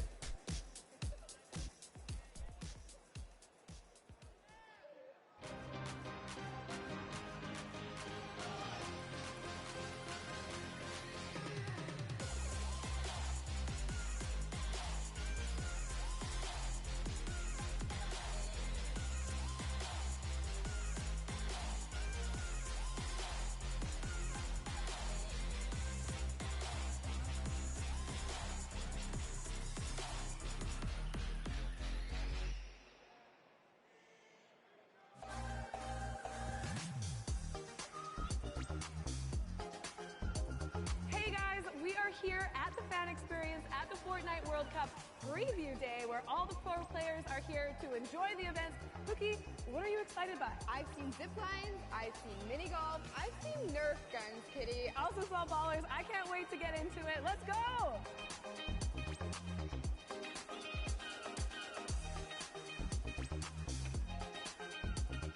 We made it! We climbed up the mountain and we are preparing to zip line up into Lonely Lodge. Are you ready? Yeah, let's go to the adventure!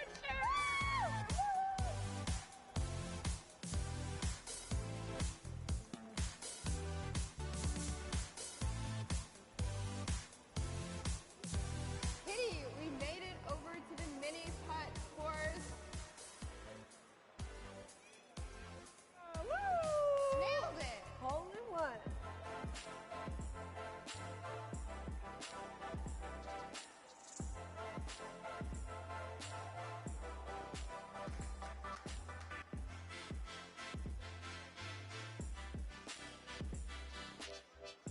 Cookie, I had so much fun here at the Fan Experience Preview Day. So did I. If any of you are going to be at the Fortnite World Cup this weekend, please be sure to come by the Fan Experience and check it out. But for now, we have so much more Fortnite action going on, so let's head inside and check it out. Let's go!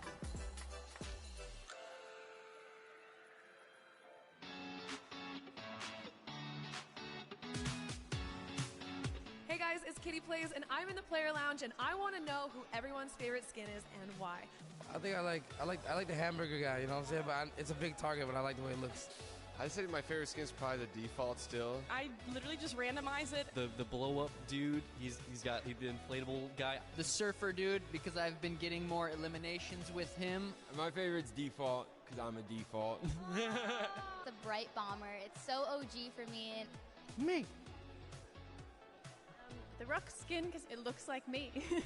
Yeah, I just kind of want to like look cool and appear intimidating because at 5'4" in real life, I don't scare a lot of people. Lynx, because I like cat. Yeah. That's my favorite too.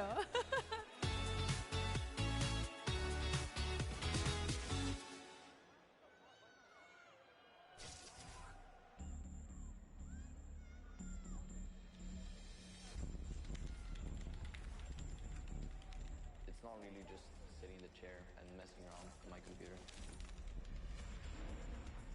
It's more serious stuff behind it than that. If I work out, I have a mental coach which helps me relieve stress. Awesome. If I try to eat healthy, I usually eat chicken and rice. I think that's why I play in such a high level. He is so innovative. So this is what I was talking about. My name is Martin Vos Andersen. I'm 14 years old, and I am Mr. Savage. Let's go, boys.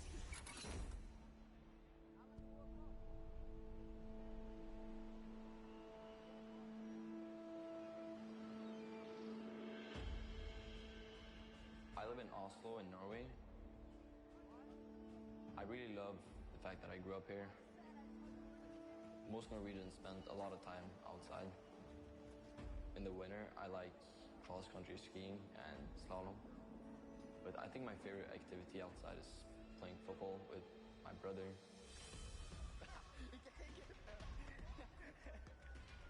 He's 17 years old, and his name is Michael.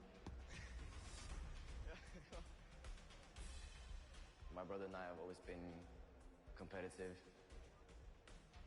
We'll always hang out together, play a game of chess, playing ping pong, and it's always fun.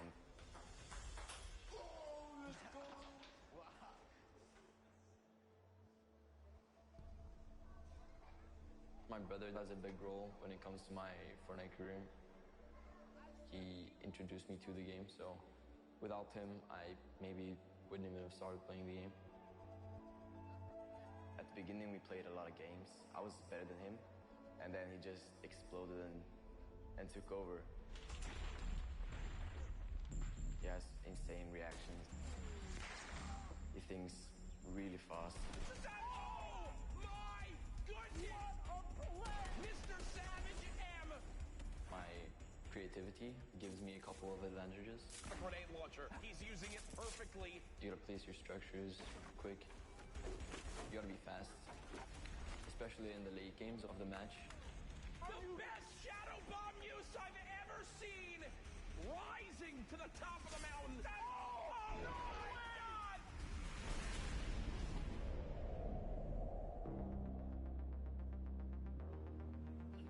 I love meeting my fans. They're super nice. The fact that I'm probably gonna have over 1 million subscribers by the time I reach 15, it sort of blows my mind. If you picture 1/5 of Norway's population clicking on my subscribe button, that's kind of crazy. He's managed to do something which not many people can do.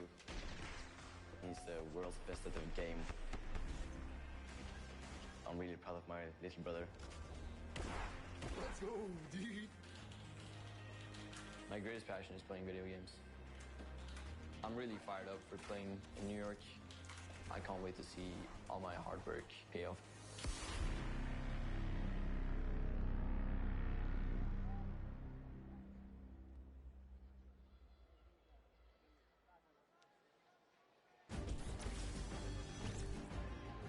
Welcome back, Fortnite fans. We are gonna do something very special. You know, it's been a really cool day so far. A lot of action, a lot of fun things have been going down. You got a sneak peek at it there. I think we need something special for you. So what we're gonna do is we're gonna send it down to Poogies on the stage, and she's actually standing by with some very special guests for a very special announcement. Thank you so much, Zeke. I am down here on the stage. I have Ninja. I have Marshmallow here. Guys, make some noise for these two. Put your hands together, please. Now, I just want to take a moment and talk to you guys both about what the Fortnite community means to you. Now, I know you're not going to say anything, Marshmallow, but we're going to have Ninja kind of answer for you. Now, you've been a part of this journey for so long. What has it meant to you? No, it's just been absolutely incredible to be in this position that I'm in, and just to really experience how amazing Fortnite is and how far it's come from season 1, before there even was a season, to last year's Pro-Am, to this year's Pro-Am, to the World Cup. I mean, it's been an incredible journey, and I think it's just getting started. So, but I love this community. I love everything. We love it too. So, you know, we love to give back to the community. We love to give you guys surprises and tidbits. Marshmallow, you have a secret surprise. Do Ninja and I have permission to tell everybody here about that for you today? Yeah? Marshmallow is going to be doing an amazing surprise concert on Sunday for you guys. So,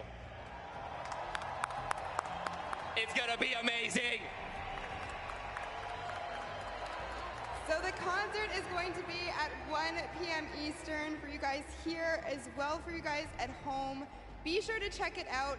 Thank you, both of you, for hurry back to your seat. I found a stick, I found a campfire, I have some graham crackers, I just need a marshmallow. So, see you guys over there. And Zeke, back to you over the desk. All hands on deck, Marshmallow's performing on Sunday. We get to be there, like here in person? Yeah, no, we're going to be here. Bro, I'm going to be the guy at the front. I'm just going to be like, Hey, you got the moves, man. Sorry, I was moving I'll leave it up to you for the both of us. All right. Well, there you have it, ladies and gentlemen. If you guys are here, and if you're tuning in from wherever, you get to view Marshmallow in concert from here, from wherever you're viewing it, at 1 p.m. Eastern. You can't miss that. That's going to be insanely hype. This has already been incredible. That's a deal times 10. I mean... Also, really quickly, Monster, I like how I left you and Golden Boy here for like 2 games, and you already just, like, what is this, man? What is this? Hey, well, you know, we needed keep something the desk clean. The aroma of pancakes, you know, keeps them calm. Wait, can I get those back? Actually, that's actually a really good point. Anyway, we'll get to that in just a little bit. You know, guys, we've had an incredible day of action. We've already got 2 Pro-Am games down. We've got 2 left to go. Now let's get you back up to speed, just in case maybe you've forgotten. Maybe you're tuning in for the first time. This is a very classic format, top 15, top 10, top 5. The victory royale are all the placement thresholds, and every single elimination is, of course, that 1 point. Let's not forget, Monster, we are playing for charity. That's right. Yes, we are here. So you want to play for these placements. You've seen up until this point, it's been very intense. Everyone has been giving it their all. We've seen it out there. Shout out to all the regions that have been representing as well, because this leaderboard is looking nice. But here are the prizes they're fighting for. The charity, big first place, $1 million can go to your charity of choice. Of course, they're looking at duos competitions. They can kind of divvy that out. But everyone here is a winner, Zeke. That's right. And, you know, at the end of the day, that's what this is all about, right? We're playing for fun. We're playing for charity. And, of course, I mean, we've got an insane roster of players, from Ninja and Marshmallow, your 2018 Pro-Am champions, to RL Grimes and Airwax. They are your Summer Block Party champions. Also, you're going to see Airwax on tomorrow playing in the duos competition. I mean, we've got people from different walks of life all coming together and putting on Peely outfits, because why wouldn't you, you know? And we saw Max Carver up there for a second. He's had roles on shows like Desperate Housewives, and just a ton of celebrities here kind of showing face, bringing support to Fortnite, but also doing it for a right cause, which it doesn't get any better than that. Take a look at Ashley and Exile. Yeah, they're just killing it. You know, those dance moves. Cloak, get off your phone. What are you doing? You're supposed to be dancing. Did you not get the memo? There it is. Give the big wave to Cloak if you're out in the audience. Give him a wave. Yeah. Well, but if you are using your phone, hashtag a Fortnite World Cup, tweet at Cloaksy. Obviously, he'll see it. It's right there. But, you know, show some love. But see, on the other end, you got people like Lachlan, right? Look at that. They're forming a strategy. They're like, look, this is the circle. This is where we're going. And then you've got some people that are just trying to accessorize. You know, do I want to look? Which back bling do I want? Which skin do I need to rep while I'm eliminating the entire lobby coming out on top? This is just Fortnite, right? This is kind of where we're at right now. That's right. That's how it is. Tim the Tapman here.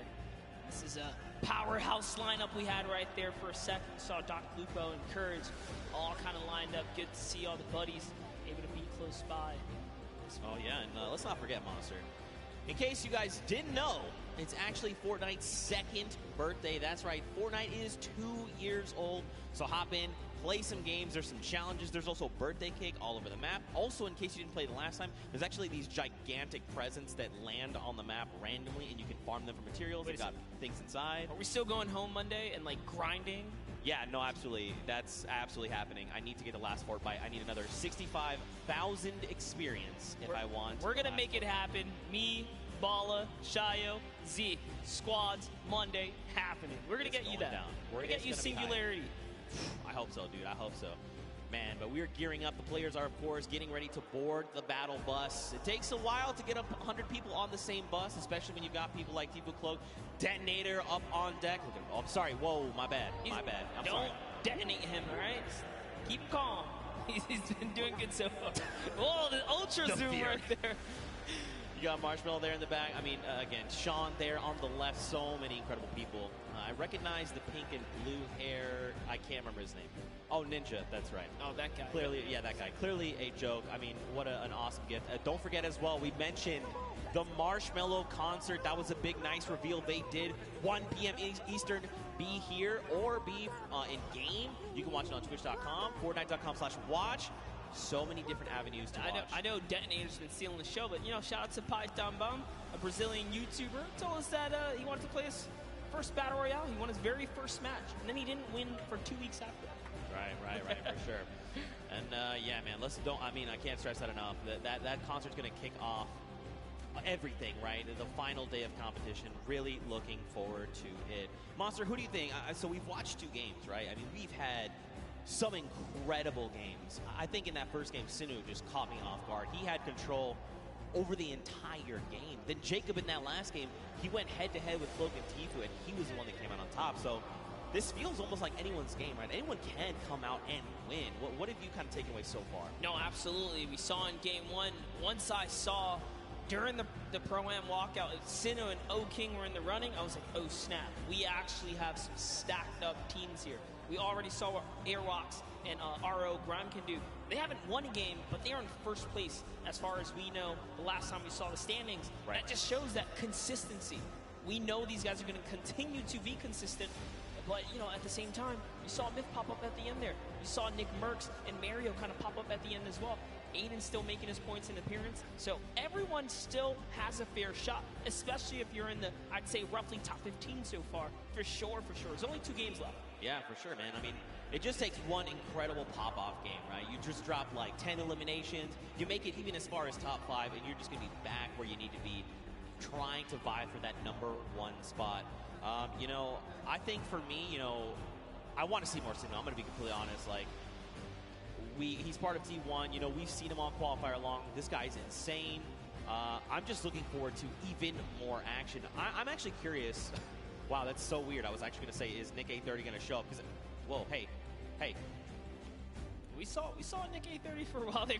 I lost. I blinked first. I blinked first. Death stare. Yeah, there you go. I blinked.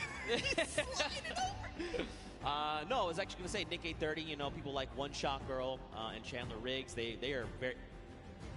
All right, everyone. First one to blink loses. Everyone in the stadium. Here we go. That's right. Don't blink. Cloak, don't blink. Oh, he did it right there. We saw it. He doesn't know how to play this game. He doesn't know how to play. It's okay. It's okay. He tried. It's okay. You've got Xavier Woods here holding on to that belt. I wonder, do you think he would let me hold it, the belt? You know, it might just break something on you. It's heavy. It's heavy. Oh, man, it's pretty incredible. Pretty incredible. You know, earlier on, of course, this is the dude. I'm telling you, man, Chandler Riggs, One Shot Girl, 2 incredible human beings. Also, I've seen Chandler Riggs several times now. And he's just one of the coolest people I've ever met in my entire life. One Shot Girl, one of the sweetest people I've ever met in my entire life. Love to see it. Earlier on, though, we did, watch a lot of Myth gameplay, like you kind of said. I'd be curious to go back, take a look at some of the gameplay that he had, kind of see things from his perspective, and see what he's going on. And here we go. We can actually take a look at this. So check this out. Run me through this, Monster, because you were here for this. Yeah, we were kind of looking right through, and actually, no, we actually can get this perspective here. So just tell Myth's in his A game. Kind of see everything he's gone through, his little journey there. Oh, the cone's so clean. All the practice paying off. Oh. No hesitation. Oh my gosh, Myth is in such great form here. That's what I like to see. At the Pro-Am, showing up, showing why he is TSM Myth, right? He's been around the block for a while. He's no stranger to competition. Good to see him in his zone here. And remember, most of the time he competes, he's under the NA West versus East, right? But now he's on land. He's in the same box with everyone else. So this is great to see him, under fair circumstances, doing a great job. Yeah, for sure. And I mean, let's be honest, the only thing that ever gets in Myth's way is actually fall damage. He's an incredible player, but fall damage, just like Tim the Tatman, it will claim both of them often. Let's go, Myth! Get hype there! Yes! Also, Myth has this incredible dance. Do the dance! Oh. Yeah! Dude, let's go! I cannot do that. There's no way. He is a significantly better dancer. I actually one time tweeted at him, I was like, hey man, can I get some of those dance moves? He tried to transfer them to me. It turns out that's not how that works. He tried to transfer you dance moves. He was trying to give me like a little bit of it, right? It just did not work out for me. But it's okay. That's all right. But we've got more players. We've got Mr. Fresh Asian. That's right. We kind of watched some of his gameplay, tuned into him to see what he's got going on. I'd be curious to see some of that gameplay coming out of those previous 2 games. There's so many people, man. So many people in Walks Life we could look at. You want to see more OCE? We got OCE. We have everything here under the hub. The Pro-Am. I also, low-key, want to see more Detonator. Yeah? You want to see more Detonator? Absolutely. We'll get that later, too. But let's go ahead and pull up Mr. Fresh Asian. Let's see what his journey was like up until this point as well. And we got a nice little package of him. Look, just diving on players. Hey, you, crossing the river? Nope. Oh, that's a nice little headshot right there. And he takes another person down. It was Greer Grammar. Oh, no. And this one, we actually caught this one live in real time. This is such a fantastic play here. Fresh Asian with the proximity launcher. Cracks open the build, puts the Splode right inside of it, catches white, pushes all the way through. That's how good he is. And, I mean, he's kind of put in a situation where he has to 1v2, This is tough to do, especially on a stage like this. You've got all eyes around the world watching you, and yet he's going to come up clutch. Remember, there's a pro and there's a celebrity, but to just do this like as if it was just 2 people who didn't know much about Fortnite, that's actually insane. That's what do I say? Confidence at its best. Yeah, for sure. I mean, listen, there's great Fortnite players all over the world. It extends way farther than you'd ever imagine. That's just proof right there, right?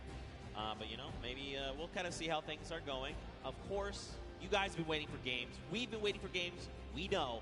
Guess what? Everyone is on board the battle bus.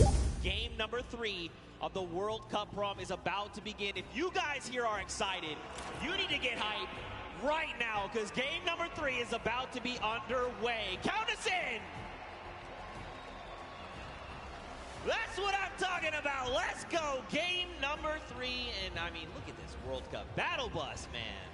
There it is. Love that new Fortnite World Cup battle bus. And I love the fact that if you are loaded into Fortnite as well, you kind of see the feed coming up. So there are tons of new faces kind of tuning in here. Zeke, why don't you just give us a little rundown for everyone who might not know much about the Pro-Am or how monumental this weekend is for the community in general. That's right, man. I mean, we've had 10 weeks of open qualifiers for solos, for duos across 6 different regions. Anyone could play. All you had to do in the arena format, and then you could duo up, solo games, and try to qualify. We narrowed that down to top 3,000 players, and then from there we whittled that down to only a handful of spots per region, and that has led us here. And let's not forget, earlier on in the day, we even had the creative finals, right? 8 weeks of creative qualifiers. You had team leaders like Ninja, like Gotaga, Hand of Blood. These guys built these incredible creative trials. People went through, and then we had our finals earlier where Scissors and the Fish Fam took home the W. But Monster, I think we want to focus in on this game. Detonator is already down. Whitlari has taken down the detonator. It is exploded. It is gone. Xavier Woods, Dankops are over here on the left. You got Doigbai, and Cody Walker. Yeah, Doigbai. Oh, man. Coach for the Millennial team there. But anyways, hopping on over to Dr. Lupo and Sigala here, who are in, what's that, a little bit of Neo action we got here. Man, I have to give Courage props. That video they made earlier, we kind of knew something. Courage was going to get back at Dr. Lupo in some way, shape, or form, but he wouldn't tell us what it was. I see you, Courage. That was pretty funny. But Sigala, Dr. Lupo, they are here. You've got people across the way, right? David Williams, Wildcat. They're sitting in the building over there.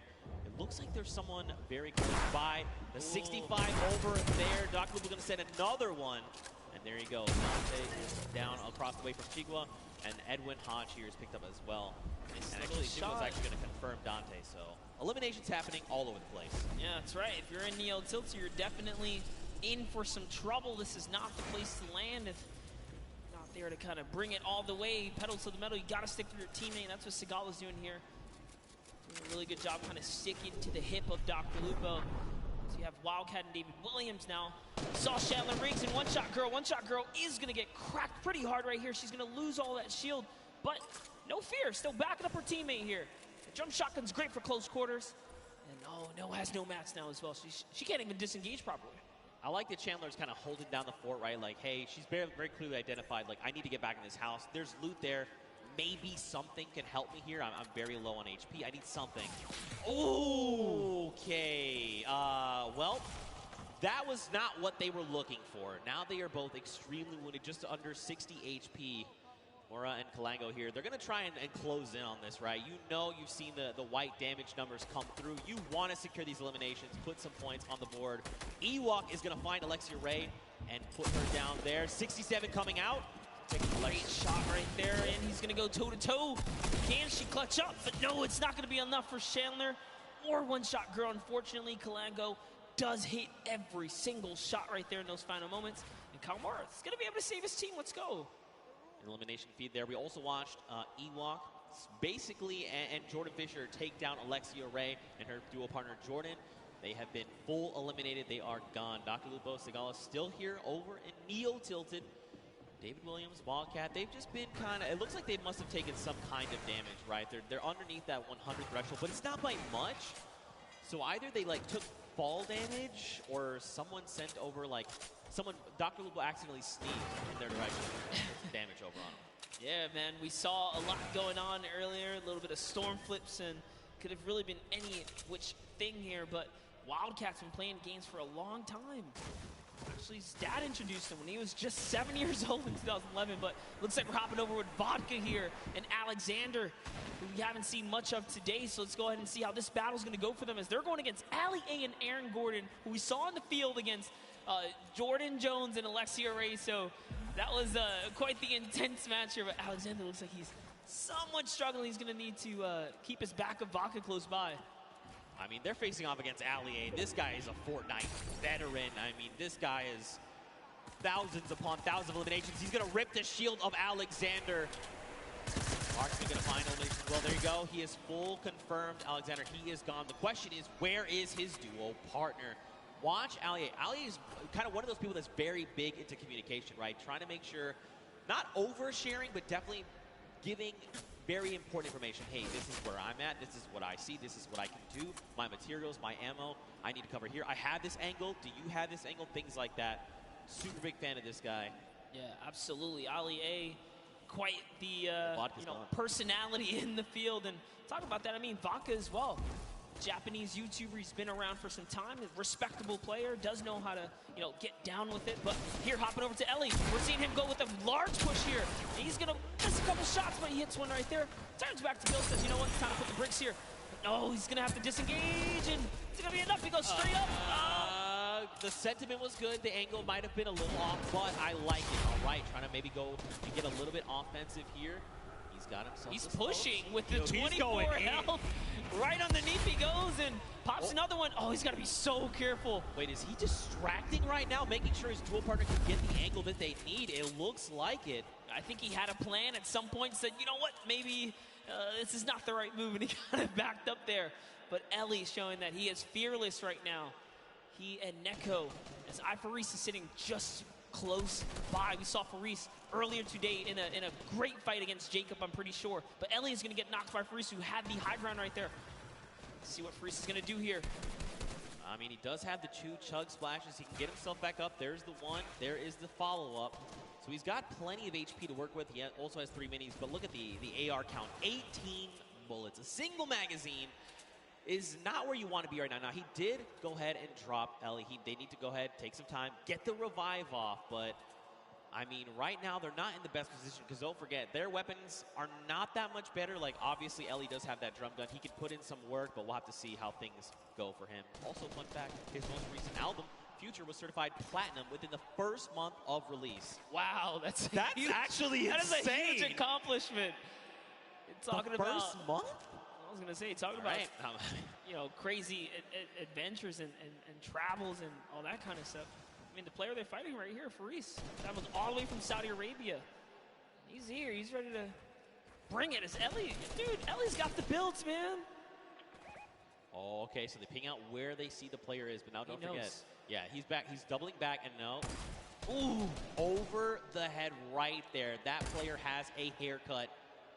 Right through the crack. That was so close. If they didn't jump over, if he did not jump over that might have been an elimination. I thought we were going to see a major highlight right there for a second, but Ellie, he's got this guy in his sights here. He's not going to give it up. And don't worry, guys. You guys are not missing anything around the Fortnite map. This is the battle to watch right now. As Neko kind of says, you know what? I'm tired of this. He's going to step forward just a little bit more now, and this is the commit. Even with the low health, they're going to put it all on the table here. I mean, they know that his back is against. They know his back's against the storm, right? They're just trying to make sure and make him uncomfortable. Look, he's out in the storm. That's kind of the position they put him in right now. And this player's just trying to bail. Like, they're just out in the storm doing their own thing. This is how threatened they are by Nekokun and Ellie.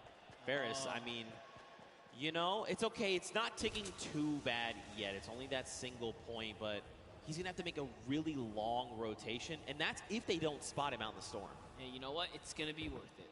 He will be all right. He will live to see another day because off they have to run now from the zone. They don't have heals, and Faris is left to, I guess, go against these guys at some point or another. But let's hop in with some highlights from earlier today. We have a little bit, like we saw, Dr. Lupo and Sagala just kind of coming up. That's another player that's going to get taken out right here and just showing people that, you know what, I have Tilted on lock here. I'm ready to control this place. And it's Kyle Kaplan who goes down to Dr. Lupo and Sagala.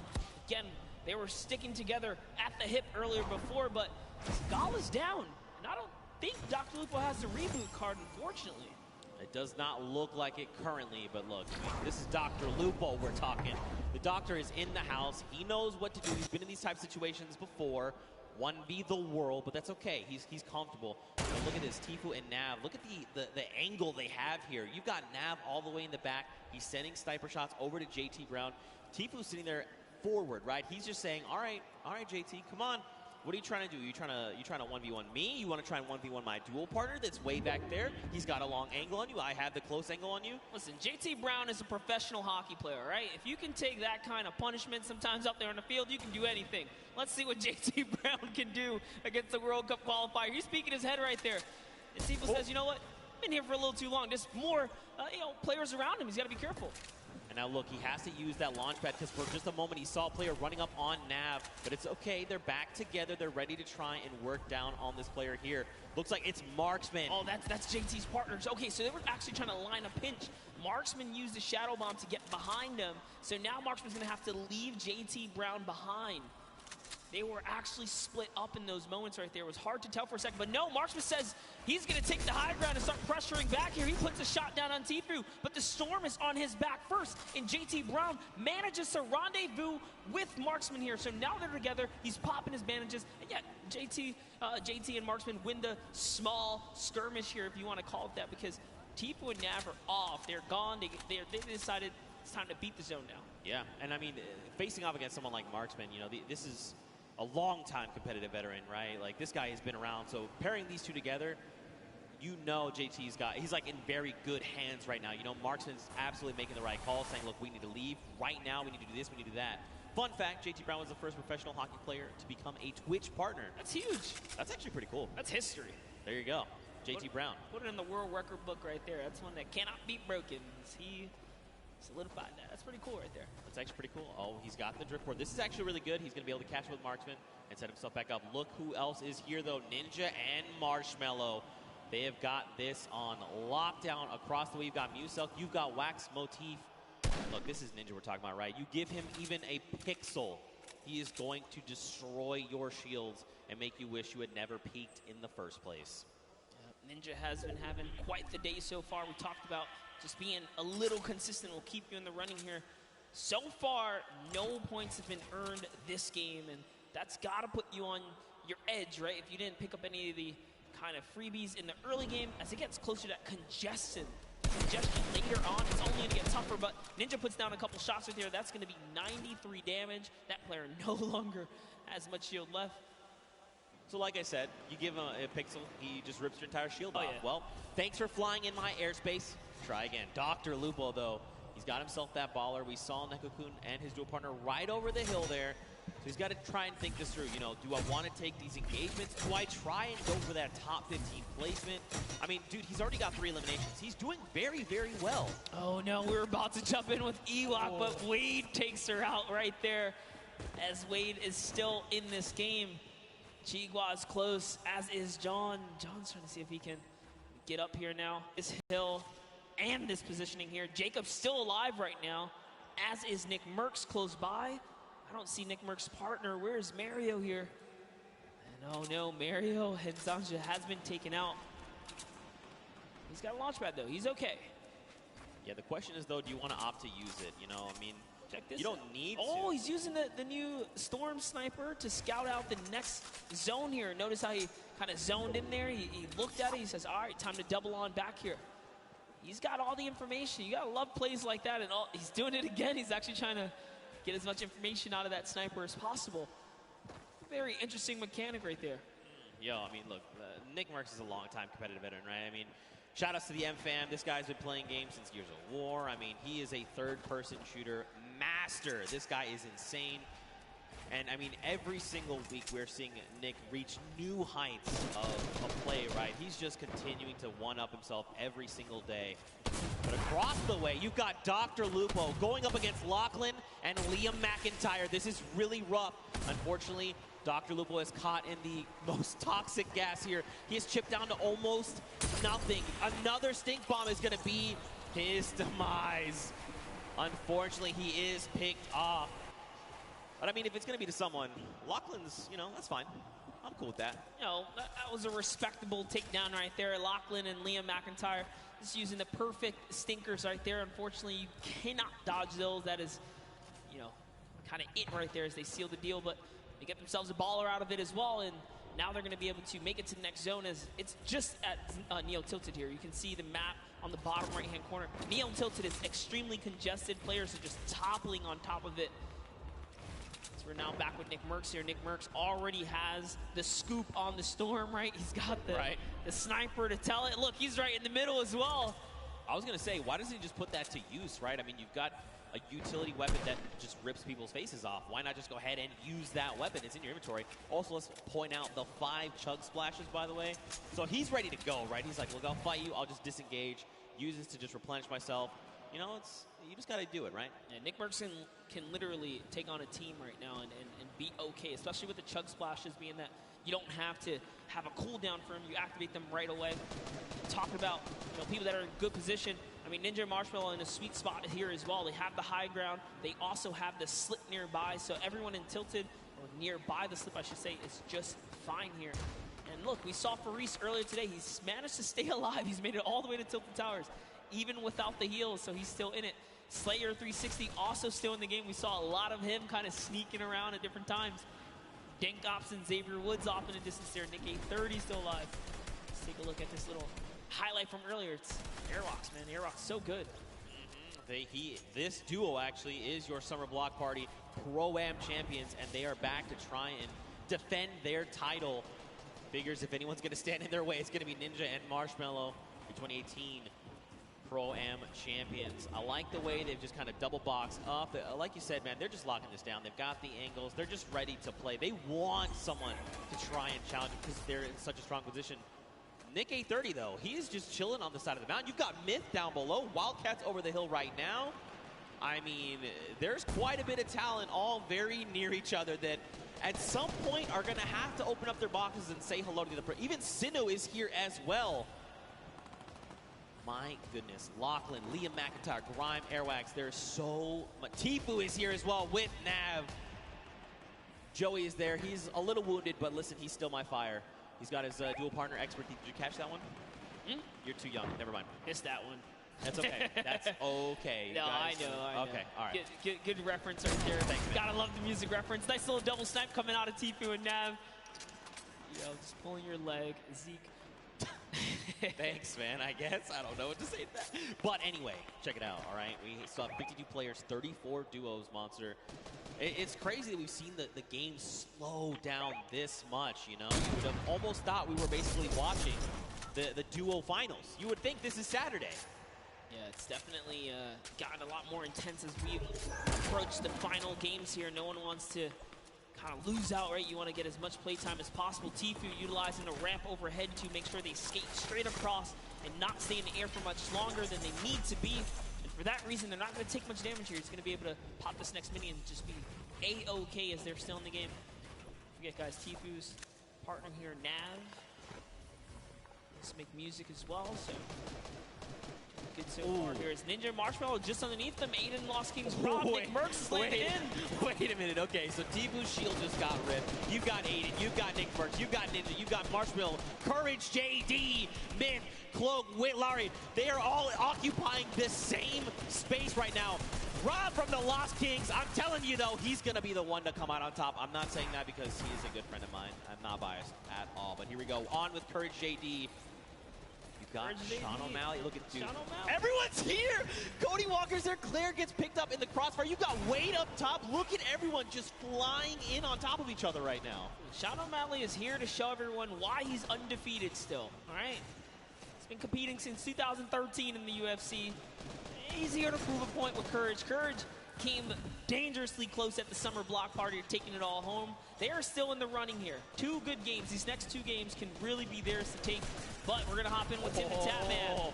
Wild card is active right here, right now. Now keep in mind, he's got no HP to work with. 57 really isn't that much. But this is Tim the Tatman that we're talking about. Why is the entire lobby? Tim, just believe. Tim, just believe. Nothing you can do and talk about Sean O'Malley. He takes him out.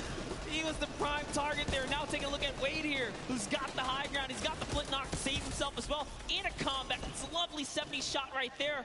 And this is where the lobby begins to condense and collapse on itself. Remember, no one has earned placement yet. There's still 26 duos in the running here, many of which are solos.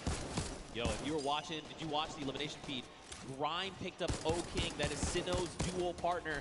Tfue is actually going to be picked up by Nick A30. Wow. And Nav then turns around and says, Nick, not today, friend. It is not good, eh?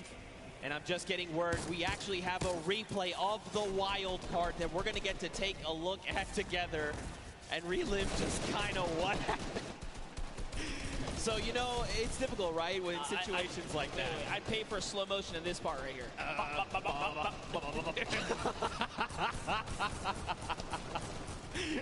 Tim knows. He's smiling out. He's like, dang it, man. Being a good sport about it. You got to love it. Aiden right there looking disbelief as he gets taken out as well. But now off with Cloak. We saw Cloak make that end game earlier in the last game. Whitlarry is going to go down here. Cloak's got just enough help to make it all happen. His loadout is so great as well. Perfect shadow bombs are going to allow him to rotate here. If he uses the structures, he can continue the rotation for free. And that's exactly what he's going to do. He's going to get nice and far into the zone. Free baller here for Nick Merckx. Nick Merckx is going to use it. Why not, right? He can get this free safety for a little bit.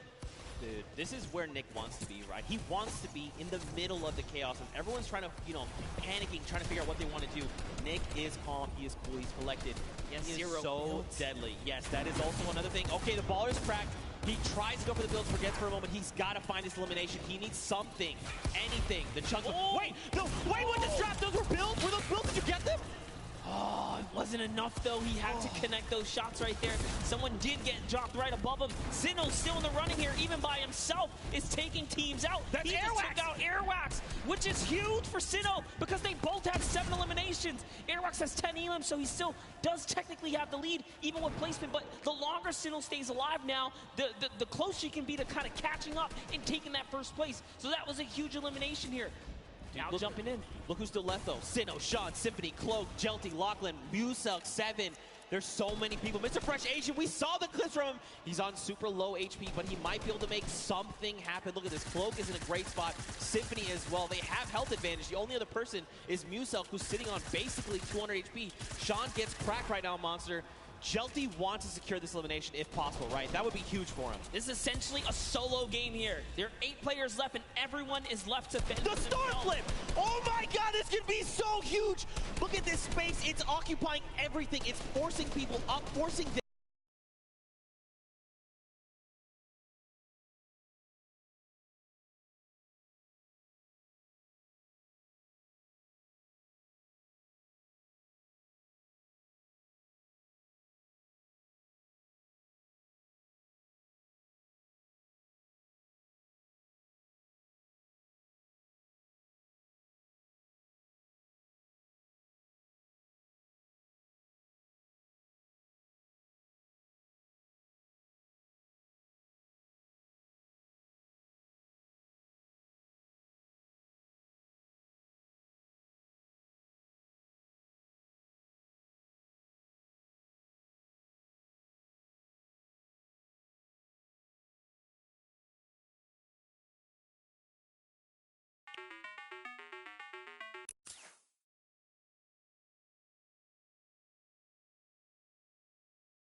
Nice job to Jelty, and unfortunately, Cloaksy takes the cursed second place once again in a back-to-back performance right there. But Jelty secures the deal in the final moments right there, all because he had a trap. Cloak had to back up right there. You couldn't do anything about it. But it was the hesitation that allowed them not to seal right there. And to fall to the likes of Jelty now, just want to make you well aware, Jelty is one of these players who's been vying for a spot in the Fortnite World Cup qualifiers, trying to make it here to finals. So this was going to be a tough fight. Unfortunately, though, both players were so low on HP. Once you kind of force them out in the storm, it's basically, I need to force you to take the shot. I need you to line up a shot for me and to try and 50-50 it. See, it was right here. The action came out or the pressure down. But once he hesitated right here, that was where he made a fatal error. He just couldn't play with the zone. He couldn't play with the zone. Very tough, but very well fought. I mean, let's take it back, you know, when Muselk jumped him right on the spot, and Cloak said, you know what, I have nothing to work with, no HP, no builds, no nothing. I'm taking the fight in second place. Still, I mean, you know, this is a very big accomplishment for both these players, right? Jelty picking up the Victorial, 3 points from that. I mean, Cloak popping off. I mean, I'm sure he heard you guys here, you know, yelling as soon as he got that elimination, because that was clutch. Yeah, that was a fantastic way to kind of hold it down right there, because Muselk used that impulse. He broke all the builds, and Cloak took fall damage. Had Muselk just connected one more time right there, that would have been his game, because he had the health lead as well. Yeah, right. And I mean, like you kind of said, that's kind of been the recent meta coming out of the competitive side of things. You're using shockwaves to kind of reposition and just fragmenting builds all the way around you. So for Cloak to react so fast and clean up the elimination, mad props, seriously. What an incredible game. Game number 3. I'd be curious to see how the game shook up the standings that we'll take a look at a little bit later on. But I mean, what do you think, man? We saw some really big names traded back and forth. Tfue got shut down, Airwax got shut down, Aiden was picked off. I mean, that's what I think right there. That's one of the key turning points here that kind of happened in that last moment. The fact that Sinnoh takes out Airwax, and you saw the look of disappointment on Airwax's face, because I believe his camera had just came up right there. Is dang, and then to go down to Sinnoh, that's the perfect recipe for Sinnoh to take out the #1 player who was previously in the lead and continue to push his agenda forwards. That could have been the difference, but Airwax did have an Elam lead at that moment, so. We'll have to see how things shake out, man. These games are insane, and this is just a taste, you know? You got to think tomorrow, Saturday, Sunday, duo and finals, solo finals, they're going to be absolutely insane. But for now, guys, let's go back over onto the top deck. Let's go hang out with Pookie because she's got Jelty on standby. What you got for us? Thank you so much, Zeke. I am down here on the floor. We have Jelty, and we have his duo partner here as well. Now, I just have to ask you, what is it like to come to New York and play on this massive stage? It feels great. Feels great. Do you want to let him know anything else?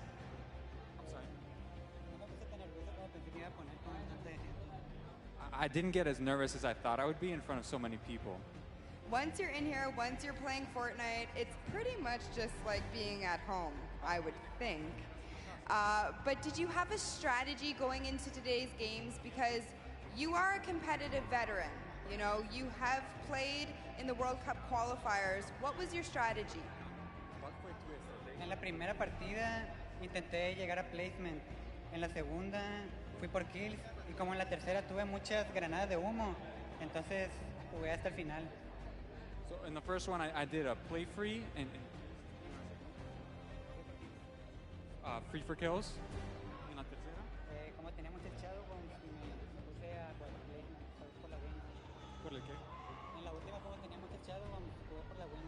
And for the last one, I really just went for the win. So you just went for the win. You just went full send. So pretty much just like the qualifiers, right? Yeah. So I just want you to describe to me the last play that you had there, the last moments. Pues sabía que quedaba poca gente, así que nomás hice muchos cubitos hacia la zona e intenté trapear al que tenía arriba, pero no pude, pero se murió por la zona y gané. So I knew there were a lot of people in that zone. I tried to go up, but I realized I couldn't. Lo intenté matar con trampa, pero no pude y él se murió por zona. So I tried to go up the ramp, and then I couldn't enter that zone. So you had to kind of adapt and adjust there, which you did, and it worked out well for you. Well, congratulations for being here. Thank you so much for talking to me. Best of luck in your next games, okay? Zeke, what do you think about these crazy games? Getting to talk to Jelty, this stuff's unreal. Listen, it looks like Jelty might have been a little nervous, all right? But Jelty, I'm going to tell you right now, you're a slayer, all right? Don't be nervous when you're that dang good. Well fought from him. But again, we've got another game. One game left that is going to determine who walks away the Fortnite World Cup Pro-Am champion. Yeah, I need to see if Jelty and Gabba Reaver, the Mexican duo right there, had enough to push them all the way up to top 10. We're going to find out right now. Let's peer into the standings right here. Let's take a look at the standings. Let's see what it is, Zeke. It's still holding the lead, even after Sinnoh took it over. But guess what? Jelty, Gabba Reaver, right there, the Mexican duo coming right up to the top right there. You saw Jelty's skills. You can't sleep on him. That cone was so nice in those final moments. But hey, Cloak with another second place performance. He's back up there. I mean, but I think the big standout right now is Airwax and LR Grime. These guys are still holding that lead. And this is kind of something we saw back at the summer block party. But let's hop on over. Let's see who is in our 11th through 20th spot. What is going on the opposite end right now? Remember the number 42. That's where you're trying to aim. You've got people like Nick from the Lost Kings. You've got Sean there as well. Simp is up there. So many talented players. Nick A30. You know, all these guys really need is a stellar game, right? They need to put everything on the table right here, right now. Whether that be, you know what, we're going to hot drop. We're going to find as many eliminations as we possibly can. And then let's go ahead and pick up the W. We got ourselves... I say that like it's an easy thing. that's not me. I can't do that at all. Yeah, absolutely. We got ourselves some really intense competition right here. RO, Grime, and Airwax is not getting this for free. It is very close at the top. Xavier Woods is saying, you know what, we're still champs here. Still champs. In your heart. I believe it. Absolutely. All right, here we go. Ladies and gentlemen, the final game of the Fortnite World Cup Pro-Am is about to begin. If you guys are excited, let everyone sitting on this stage, let them all know. Let's get hype, because this is it. After this, we crown a new potential champion. Can Airwax and LR Grime hold on and defend their title and become two-time Pro-Am champions? That would be insane. Can Ninja and Marshmallow come up huge in this final game? Can someone else show up when it is necessary? Well, we'll find out. These players are dropping right here, right now. It really is the story. Will Sinu win his lucky landing drop here and continue to put the rain down? He had a lot of eliminations in the previous round, but he couldn't break the next threshold. 4 more points to close the gap. Airwax had 10 elims with this duo. RO Graham had 3. He had 7. That's a lot of action. They're not afraid to win these battles. Wait. See what's up. We have Robles here. And Jigua is going to confirm. Okay, so they got the, kind of alpha up on the spot. So, you know what? We're going to take this spot right here. This is their loot now. They're going to go in and claim that. Nice little start for them right there. This is a rough spot to land sometimes, right? Because you can have 3 potential chest spawns. Sometimes you get unlucky, you get the 2 there. So they're going to have enough to kind of get them started. But, man, do they need something else heading their way? There's quite a few spots that could rotate from I got a question for you. So Chifa actually used to be a console player. He played Fortnite on console. He actually swapped over to keyboard and mouse, and he's a competitive player on keyboard and mouse now. Did you still play with a remote controller, or have you made the transition? Did you just ask if I played with a remote controller? I'm asking if you still do, or have No, first of all, I've always played mouse and keyboard. Thank you. Also, a remote control is something you use to drive something else. What is wrong with you, Monster? The controller. No, I've actually I played a controller for a little bit at the very start, and then I was like, you know what, I really want to try and just get better with mouse and keyboard, and so I dedicate a lot of my time to kind of focusing up with that. So now am I good? I'll tell you what, ask Sundown, and he will tell you the honest truth. Hey, right listen, now. I saw you in the practice games win that game over Bala. No one's going to listen. Hey, that's what happened. That really happened. You got this, but let's not take away from Eric Slogo Gordon. Man. No, Slogo Man as well. He is down. Look at this. This is Ali A. He's like, hey, hello. I'd like to come in the house now. Please, I need eliminations. Excuse me. I like what he did there. He's using those stinkers to clear out the air, see if there's anyone nearby.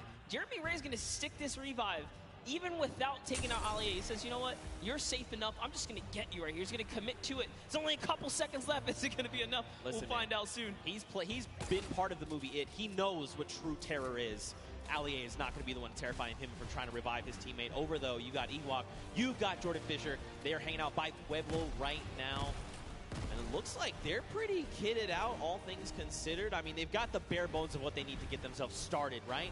Absolutely. Jordan Fisher here does have a okay loadout, so I say okay because he has a shotgun, he has shield. That's just enough. He's got the disengage tool, which he kindly shared with Ewok right there, giving her, an impulse or a shockwave as well to make sure that she can also disengage if things get sticky here. But it's all about getting that information. Look at the creep up. As actually, Dead Rebel and Oscar have been holding his spot down since earlier today, and they've done a great job fending off every single duel that's landed here. No duel has been successful. I'm actually curious to see if they're going to be able to win this early game engagement as well. They've been doing it so well so far. I mean, it looks like they maybe don't want to take the fight. As far as inventory, they're in a similar situation, right? Not really much of anything in the way of materials. Loadouts looking super sparse, and the big thing here is those 3 weapons, gray AR, green AR, and that drum gun are all using the same ammo type, right? So the moment you start firing one, you are just draining ammo from those other potential resources. So they don't want to take this fight. I think it's smart to disengage. It's not worth it right now. Let them have it. There's loot behind you. Just keep the ball moving. Yeah, true that. See Oscar just sitting up top there. Oscar, an Argentinian YouTuber who plays Fortnite, recently started singing. But looks like we're going to jump in with John here. See what they have in Salty Springs, one of my favorite places. John Ha and Wade. John Ha rocking John Wick. Ooh. Huh. There you go. There you go. I'm telling you right now, Pookie Face is the only person in the world that appreciates my jokes. I bet you wherever she is rolling around laughing because she got that one as well. She also got my NSYNC one that you flamed me for. Cake! Oh. I would love some. Look at that. 5 HP and 5 shield. You like to see it. Wade is going to go ahead and try and get back grouped together. Oh, actually, he's trying to push Yoshi. That is not his same team member. Just kidding. Yeah, Wade's right up there. Yoshi is in the skeletal remains of what was the monster. Kind of battle that occurred. I didn't get to actually watch that event in game, unfortunately. Bro, you missed out. Dude, I was working on some things, but here we have Yoshi. I said I wanted to see what he's got with the kind of representation for the Castler squad here. He's still alive, and unfortunately, Freddy was taken out. He's got to use one of his 2 Shadow Bombs right now. He might have to use a second here. We'll find out, and nope, keeps his calm and cool, says, I'm okay. I got out of there, and it's enough distance for him. 3 things. 1, you know Solari's a cool guy, because he is a cool guy, and I know him. 2, he's using the drift double pickaxes, even cooler. 3, they went to that monster spawn. That is actually the new hotspot. You can get so many resources and loot from that, and that's why you saw him go there. But Mr. Fresh Asian, already 5 eliminations. My goodness, he is just... I don't know, dude. He is tearing up Pleasant Park right here, right now. I like that he's even going that extra precaution, right? Like, hey, we know, we can see in the bottom right mini-map, there's no one else. These guys have cleaned out everyone. But he's trying to make sure. He's like, look, I need to make sure to get my teammate up. We're going for the long game. Let's make sure we're back in this. Chandler Riggs here, one-shot girl. Over here, they're going to be disengaging. They probably have been seeing these people go up the sky platform. There you go. They're going to scope in. Not worth the engagement right now. I mean, look at the loadout. Look at the materials. This is so unfortunate. The 2 times we tuned in with a One Shot Girl, she had a drum shot. Here's a little fun fact. One Shot Girl wrote a song and made a music video about how she loves Wendy's. Yo, high key, Wendy's is dope. If you disagree, I'm not really sure what you're saying. You know what would be a really cool username for you, Zeke? What? Fast Food Zeke. All right. Zeke kind of recuperates from that one. I think I might have broke something inside of him with the joke, but it's all good. All right. I feel personally attacked right now. No.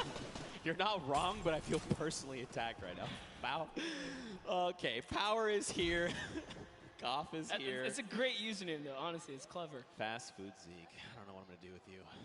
Watch that elimination feed in the top left. Chandler Riggs and Ali A are finding eliminations. Wow, my brain tried to put Ali A and R in one word. Let's not do that again. Now he's out in the storm. He is ticking down. He needs to try and get out of dodge if possible. But it looks like he might have quite the trek still to make. Exile is just up in front of him there. Dude, look how far away he has to go. He's down by our pressure plant. He's got to go. Yes, he has needs something. Super long rotation. He does have Shadow Bomb, so that's okay. But with the player nearby, oh my, the aggression says, you know what? He's going to chop that build down right there. And it's barely held up, but instead he goes for the build battle. He's actually committed to this. Drops a great floor right there to block him out and commits all the way. That's 1 shot. Can he get the 3rd? All he has to do is commit one more time. He's going to fall into the box. He's trying so hard here. He's already committed. That's his floor as well. He takes that, goes for the edit. And now in comes the pressure. He's trying to fall right inside. There is a nifty little trick, though. If he just walks right up to the cone, he can actually fall and slip inside and catch his opponent off guard. Let's see if he ends up doing it. Oh, this is not looking good, man. It's not looking good. Oh, tries to disengage. That was not the play. He should have just stuck with it. He's got no HP, but look at Exile on 11. 10. That's another 9 seconds before he's going to be eliminated. Ali needs to look up. He literally needs to look up in the sky right now. Does he see him? He didn't see him. He went over the hill. He's trying to get the angle on him. No way. Oh, it gets taken out right there, and it is going to convert to Ali A because he did the last damage, and oh no.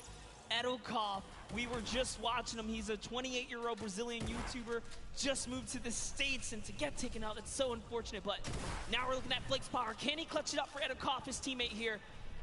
Should be the carry right now, and that's a great shot. Did get JT Brown, but couldn't convert.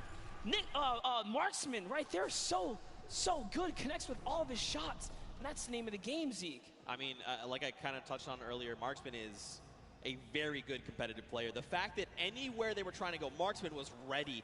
Storm flips, stink grenades, drop down. I'm ready with my shotgun. Tough spot to be in. Look at this, though. Airwax, look at the loadout. Monster, launch pad, 6 minis. We've got shadow bombs. We've got the brand new Storm Sniper. We've got golds and purples across the board. Mats for days. And, of course, to top it all off, he's got the bush there for extra padding to absorb an incoming shot or amount of damage. Airwax is playing as if it's tomorrow. Listen, he's like, look. I know, like, Airwax is a World Cup qualifier and everything, and RL Grime makes music, but I got a feeling RL Grime is way better than we think. He has been doing No. so good. So here's the thing. I actually ran into him in the lobby 2 days ago. Okay. I was like, hey, man, like, how are you? You know, you ready to go? Like, you guys just won Summer Block Party. What do you think? He's like, bro, I've literally been practicing every day. Like, every moment I have, I want to be good. And that's what we're seeing, right? Like, it's such an amazing feeling seeing these guys keep up and really, you know, get that bug for Fortnite that we love, you know, that itch to want to grind right there. That's a good feeling, but he's a slayer. All right. Fresh Asian actually brought back Desmond Chan from the reboot card. Remember, last time we saw him, they were down. No, I think that was Revive. Okay, so he managed to pick them up, and they're still in the game. And they're still in Pleasant Park, by the way. Dude, they've been locking it down. Look, Mr. Fresh Asian, though, he had a shot go his way because his shields are ripped. And that's Jelty. That is the winner from the last game. Jelty is here. Unfortunately, his dual partner has been eliminated. But Monster, look at the loadout. I mean, he's got a loadout that you know, it's like a skirmishing loadout, right? I'm going to shockwave forward. I'm going to combat you a couple times. If you try to leave, you're going to get lasered. You're going to get beamed. If I need to follow up, I have the launch pad. You know, he's in a prime spot, but look at the builds. And this is how you know he's an actual competitive player. That's a competitive loadout. Most players in the comp scene will run a combat with an AR. You know, most of them do tend to run the dual weapons, followed by utility and heals. So Jelty is a scary, scary player to be going against. And Mr. Fresh Asian needs to be very wary here because Jelty catches a small lead. He's gonna push. You see there, he had the angle. He saw the player edit down, and he pre-edited his wall, ready to take the shot. Now, of course, they had an extra wall there between them and Jelty, so they were ready. You know, there was no shots coming through. He's going to drop the turret there. He doesn't need that now. You think Mr. Fresh Asian is baiting the sentry gun right here? That's tough. It's hard to say. I mean, they obviously want to find this elimination, right? Someone in their face. Oh, look, Jelty's setting it up right here. No way. He's setting it up. He's pushing all the way through. Gets the backside. That's one. Two. That's on white. He's on white HP right now. He's got to remember. He's got his builds. Can he do it? He's looking. He's on the hunt right now. He still has a shockwave monster. He could still pull off the impossible, the craziest amount of skill.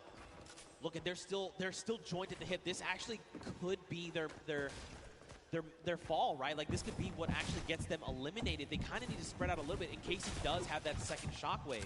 Jelty is clearly flexing the way he set up the ramp to bounce his body, you know, horizontally, right? Just straight across, making sure that he did not go upwards.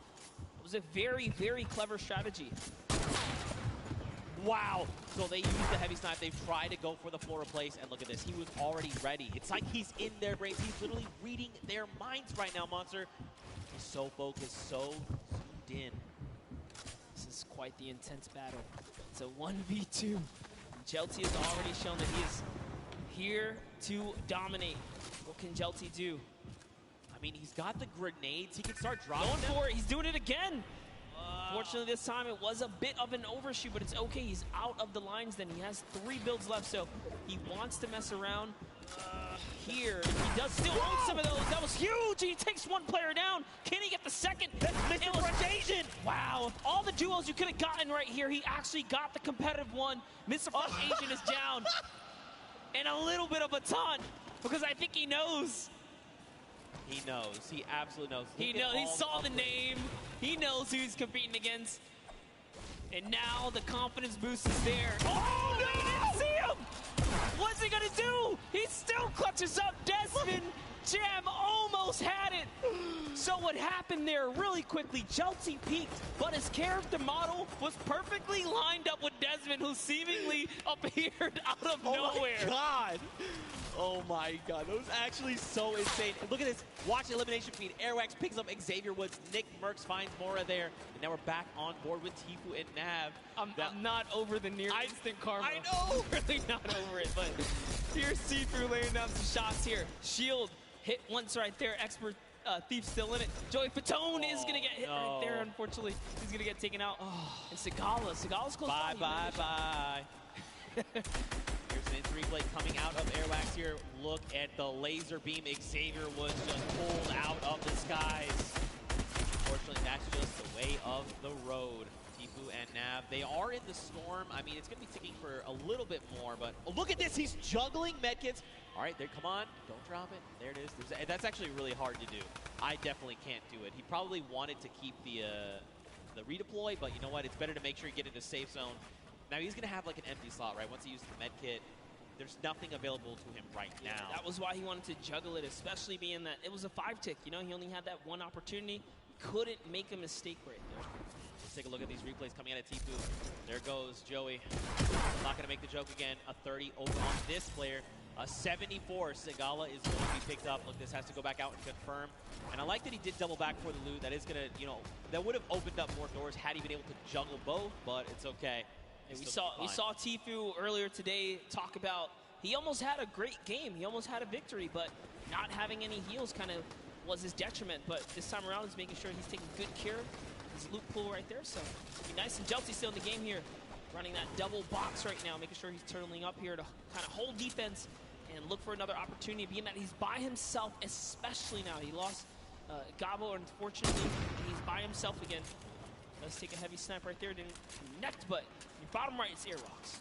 Man, this is actually really scary. Jelty has quite a kit on him right now. This loadout is actually insane, and you can tell he's prioritizing those grenades, right? He's hanging on to the, well, he hung on to the 3 that he had back in Pleasant, so he really values that item. But on the other side of the coin, look at Airwax. Look at that loadout. Still about where we left off, right?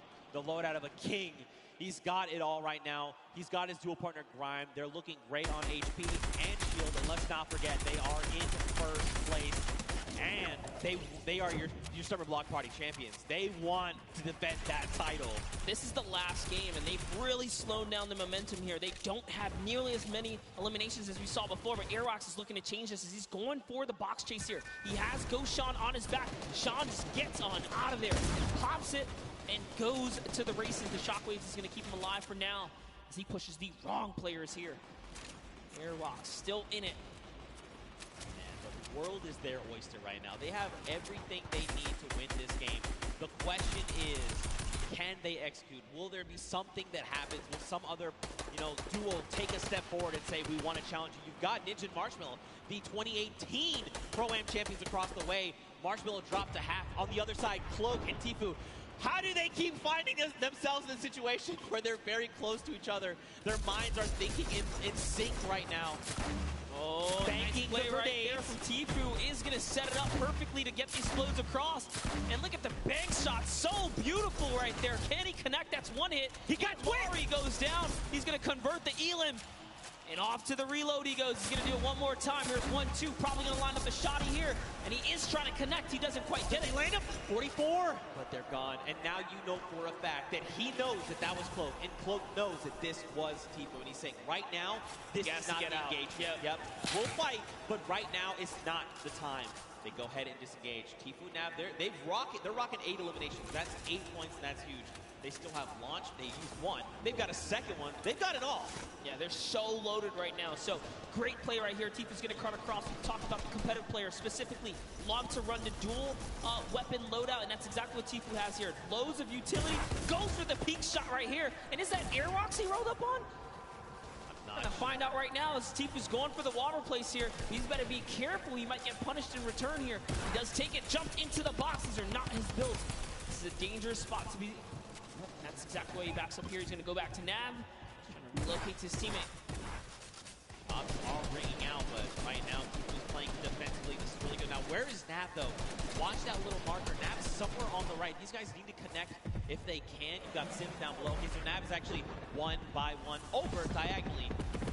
And it was Airrocks who's right there. You saw that. Actually, I think that was actually Ninja. Might have been as well. Man, Ninja it was actually Ninja. Yeah, yep. It was in fact Ninja. Look at people. How many fantastic names. Sean O'Malley, Tifu, Nav, Kurt, JD, Wildcat. They were pushing Ninja. Marksman is here with JT Brown. They're already on 9 eliminations. Wow, this is a huge game for Marksman here. And JT Brown, if they can snag this victory, we don't know what that top 10 is going to be looking like after that. Dude, everyone said, this is game 4. All right, let's go ahead and go full send. This is it. Showing what they got, man. Dude, even Jelty, look. Jelty's still here. He's still hanging out. He's been by himself, remember, since Pleasant Park, and he's still putting in work. Marksman and JT right now is going to try and 2 tags. There is the third. That means that player has little to no shield left. And look at this. The shooting gallery. Everyone flying around. White damage number goes. Monster, they're out the storm. Can they be picked up? They cannot. So close. They were doing such a great job working together to lay down that fire there. And there's still more players nearby. He's trying to see what he can get. That was a great shot right there. That one might actually convert, but it doesn't matter. He has to get to the next spot. And it does. It was Nick Merckx who ends up falling to the zone at that moment because he has so much damage. And look at this. Marksman says, you know what? You don't get that for free. He's breaking it on down right here. Marksman wants this, dude. You can tell just by the way he's moving. He wants this big Real bait. Now, keep in mind, everyone here just hit top 3 for every single person on the board. This is huge. Already has 4 eliminations as a team right here. RO, Grom, and Airwalks. He's found someone else he wants to start pressuring. Those are his builds, though. Can he get this wall right here? There it is. Quick replacement. You didn't even see it. But just like that, it was his. That's a huge shot. Can he get the push through right now? We're looking at Airwalks in the bottom right screen here. In goes another replace. He's so fast. It was Ninja making it look easy.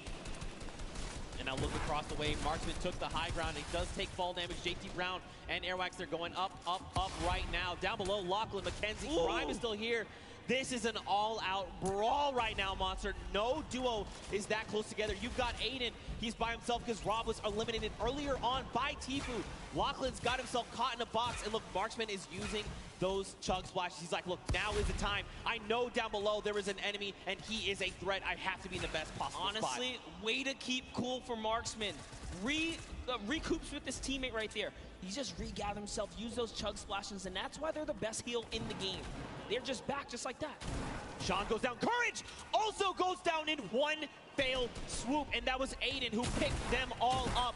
And look at this Marksman. He's still holding that high ground right now. Airwalks just got taken out by Aiden and Jacob, so Jacob is still in the running here. We saw him clutch a game earlier today. Can he do it even with no material once again in another game here? But it's going to be a tough one as Marksman and JT Brown are so healthy and looted in the high ground right here. Aiden actually just straight up wraps up Jacob right there.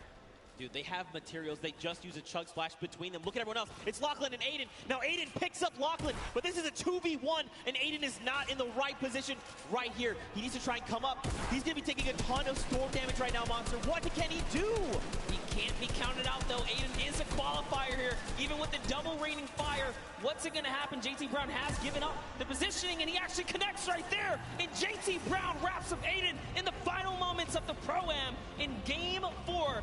With a huge game, 12 total elims for JT Brown and Marksman. Dude, well executed. You could tell. I mean, like you said, this is Aiden, right? This guy's been in situations like this before. He knew what he had to do. He tried to go for the high ground. Marksman, though, intelligently said, look, you know what? I'm going to block Aiden from getting this high ground. I know my dual partner has the angle. He's telling me he has the angle. Look at this. JT drops back down as Aiden says, look, I got to double back. Nope.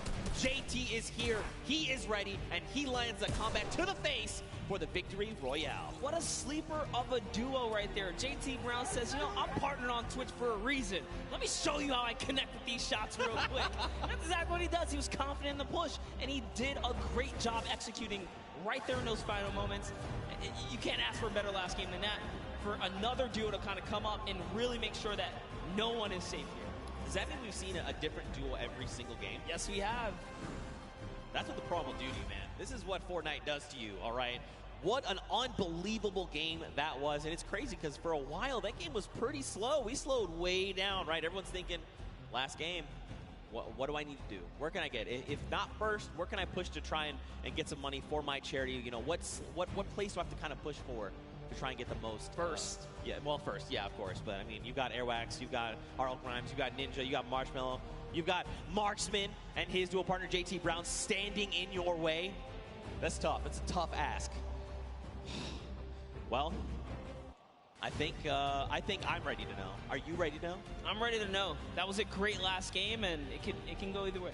I mean, here we go.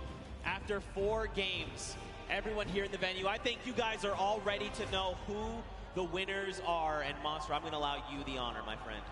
And your 2019 Pro-Am here at the Fortnite World Cup Finals winner is Airwalks and RL Grime, coming back with another victory First, they did it at the summer block party, showing that do not sleep on him. He's a World Cup qualifier for a reason. He's been so calm, cool, and collected this whole time. Confidence at an all-time high. He said he was going to win it, and that's what he came out here and did. That's right, man. Your defending champions not only won the summer block party only a month ago, but came back and said, you know what? World Cup finals, there's a Pro-Am. We'll go ahead and we'll win these. 2 Pro-Ams back to back. Look at the smiles across their face. All the work that Grime has been putting in to better himself, to support his duo. It all pays off in that moment. 52 points, 12 points ahead of the pack. That is unbelievable. And what a great top 10 for everyone that made it this far. Sinnoh and O-King, just a fantastic performance. Still $500,000 in prize right there to go to charity. Jelty took a victory with Gabo. Jacob and Claire also took a victory. Tfue and Nab, fantastic performances. Consistency is going to pay off, and everyone plays so well. And don't forget, I mean, every single person here is a winner. Don't forget, this is all for charity, so we want to make sure every single person is listed. We want to make sure and remind you guys here and at home viewing, everyone here is a winner. This was so much fun. What a great tournament. Here is our final pages right there. You see Jordan Ewok up there, Nick A30, Max Carver, John Ha and Wade. We saw a little bit of them, 7 and PC Siqueira right there as well. And as the list goes on, everyone here is going to be able to contribute to a great cause of their choice. Yeah. And offer the name of good right here on their some good old Fortnite action. Here's your last page. There you go, man. Everyone walks away a winner, like you said, for the charity of their choice. At the end of the day, that's what all this was about, right? Just giving back a little bit. Make sure they're supporting the world, making the world a better place. You like to see it. What an unbelievable day. Any final thoughts from you, my man? I mean, it's been a long day. I've definitely had a long day. This has been, you know, Monster D-Face and Zeke taking our last swings up here at the desk, and hope you guys enjoyed. But with that, we're gonna go ahead and send it down to Golden Boy. He's got the rest for us. Thank you so much, gentlemen. It was a long day, grueling competition from the Creative Showdown all the way down now to the next Fortnite Pro-Am. It was incredible, though. And as you all know, we have our winner. Welcome to the winner's circle. Once again, it's Airwalks and Grime.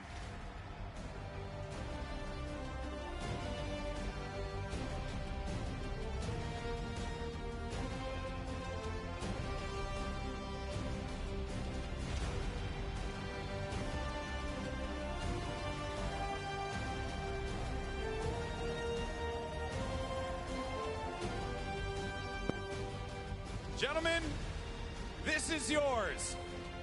Your 2019 Pro-Am champions, the 2-time Airwalks and RL Grime!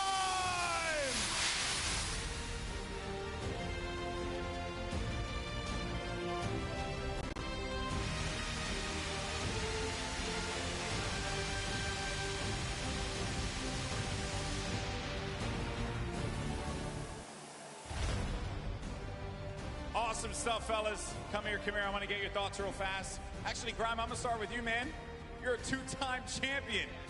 Awesome stuff. This duo works so well. Why is that? I mean, he's just an incredible player. He's taught me a lot about how to play late game and rotate. He's a great mentor, so, yeah. I would love to see you, and I got to be darn confetti. I would love to see you compete eventually, because I think you got what it takes, buddy. All right, Airwalks, man. You're ridiculous. You did it again. You're a man of very few words, so I'm going to let you just say what you want to the fans here. Say whatever you want to say to your competitors. The floor is yours. I don't know. It was incredible. I'm happy to be invited again and compete again, and hope I win tomorrow. I was going to ask that. You're going to join me in the winner's circle one more time tomorrow? Gonna try to, yeah. I think we can. I have a lot of faith in you, obviously, with how good you are. And as you guys are now 2-time champions, this is a big moment for you. Where is the money for the charity going? Who are you sending your money to? It's going to a great civil rights organization called ACLU, so shout out to them. Awesome stuff. And for you, Airbox? WWF, Save the Planet. I think it's a great cause, and I'm happy to give them $1 million. Awesome stuff. Well, there you have it, folks. Come on, Arthur Ashe Stadium. Let's give him a round of applause. The two-time Fortnite Pro-Am champions, RL Grime and Airwalks. Congratulations. And now, don't forget that while this was all well and good, and we have two-time Pro-Am champions, the Fortnite World Cup Finals starts tomorrow. That's right, and we're going to be going to duos. The best duos in the world of Fortnite are going to be clashing for your entertainment. So make sure you join us here at the Arthur Ashe Stadium. Make sure you join us on Twitch, YouTube, or whatever platform you decide to tune into. And don't forget as well, we want to let everyone know that at 1 p.m. Eastern Time tomorrow for the Duos Championship and 1 p.m. Eastern Time, Marshmallow's live performance will kick off the Solos Championship. There's going to be a lot of good stuff happening here, folks, and we thank you so much for joining us here today. That being said, obviously, we know that there's going to be a lot of talk. Who's going to take the top crown tomorrow? Is it going to be one of your favorite duos at home? Let us know on Twitter using the hashtag Fortnite World Cup. We want to hear from you. And of course, we thank you so much for joining us here today. Thank you so much once again. I'm Golden Boy. This has been incredible. We'll catch you next time. See you tomorrow.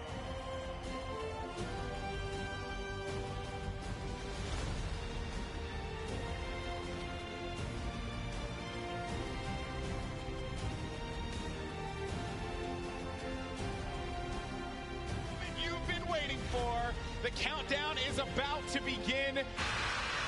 The players are loaded into the island. It starts right now. All the way out from South Korea. There they are.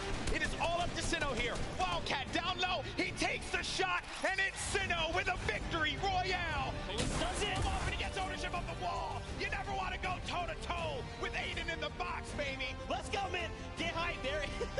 Oh, no, Myth. Not like this. He tries to get out. He does manage to stay alive. Oh, no.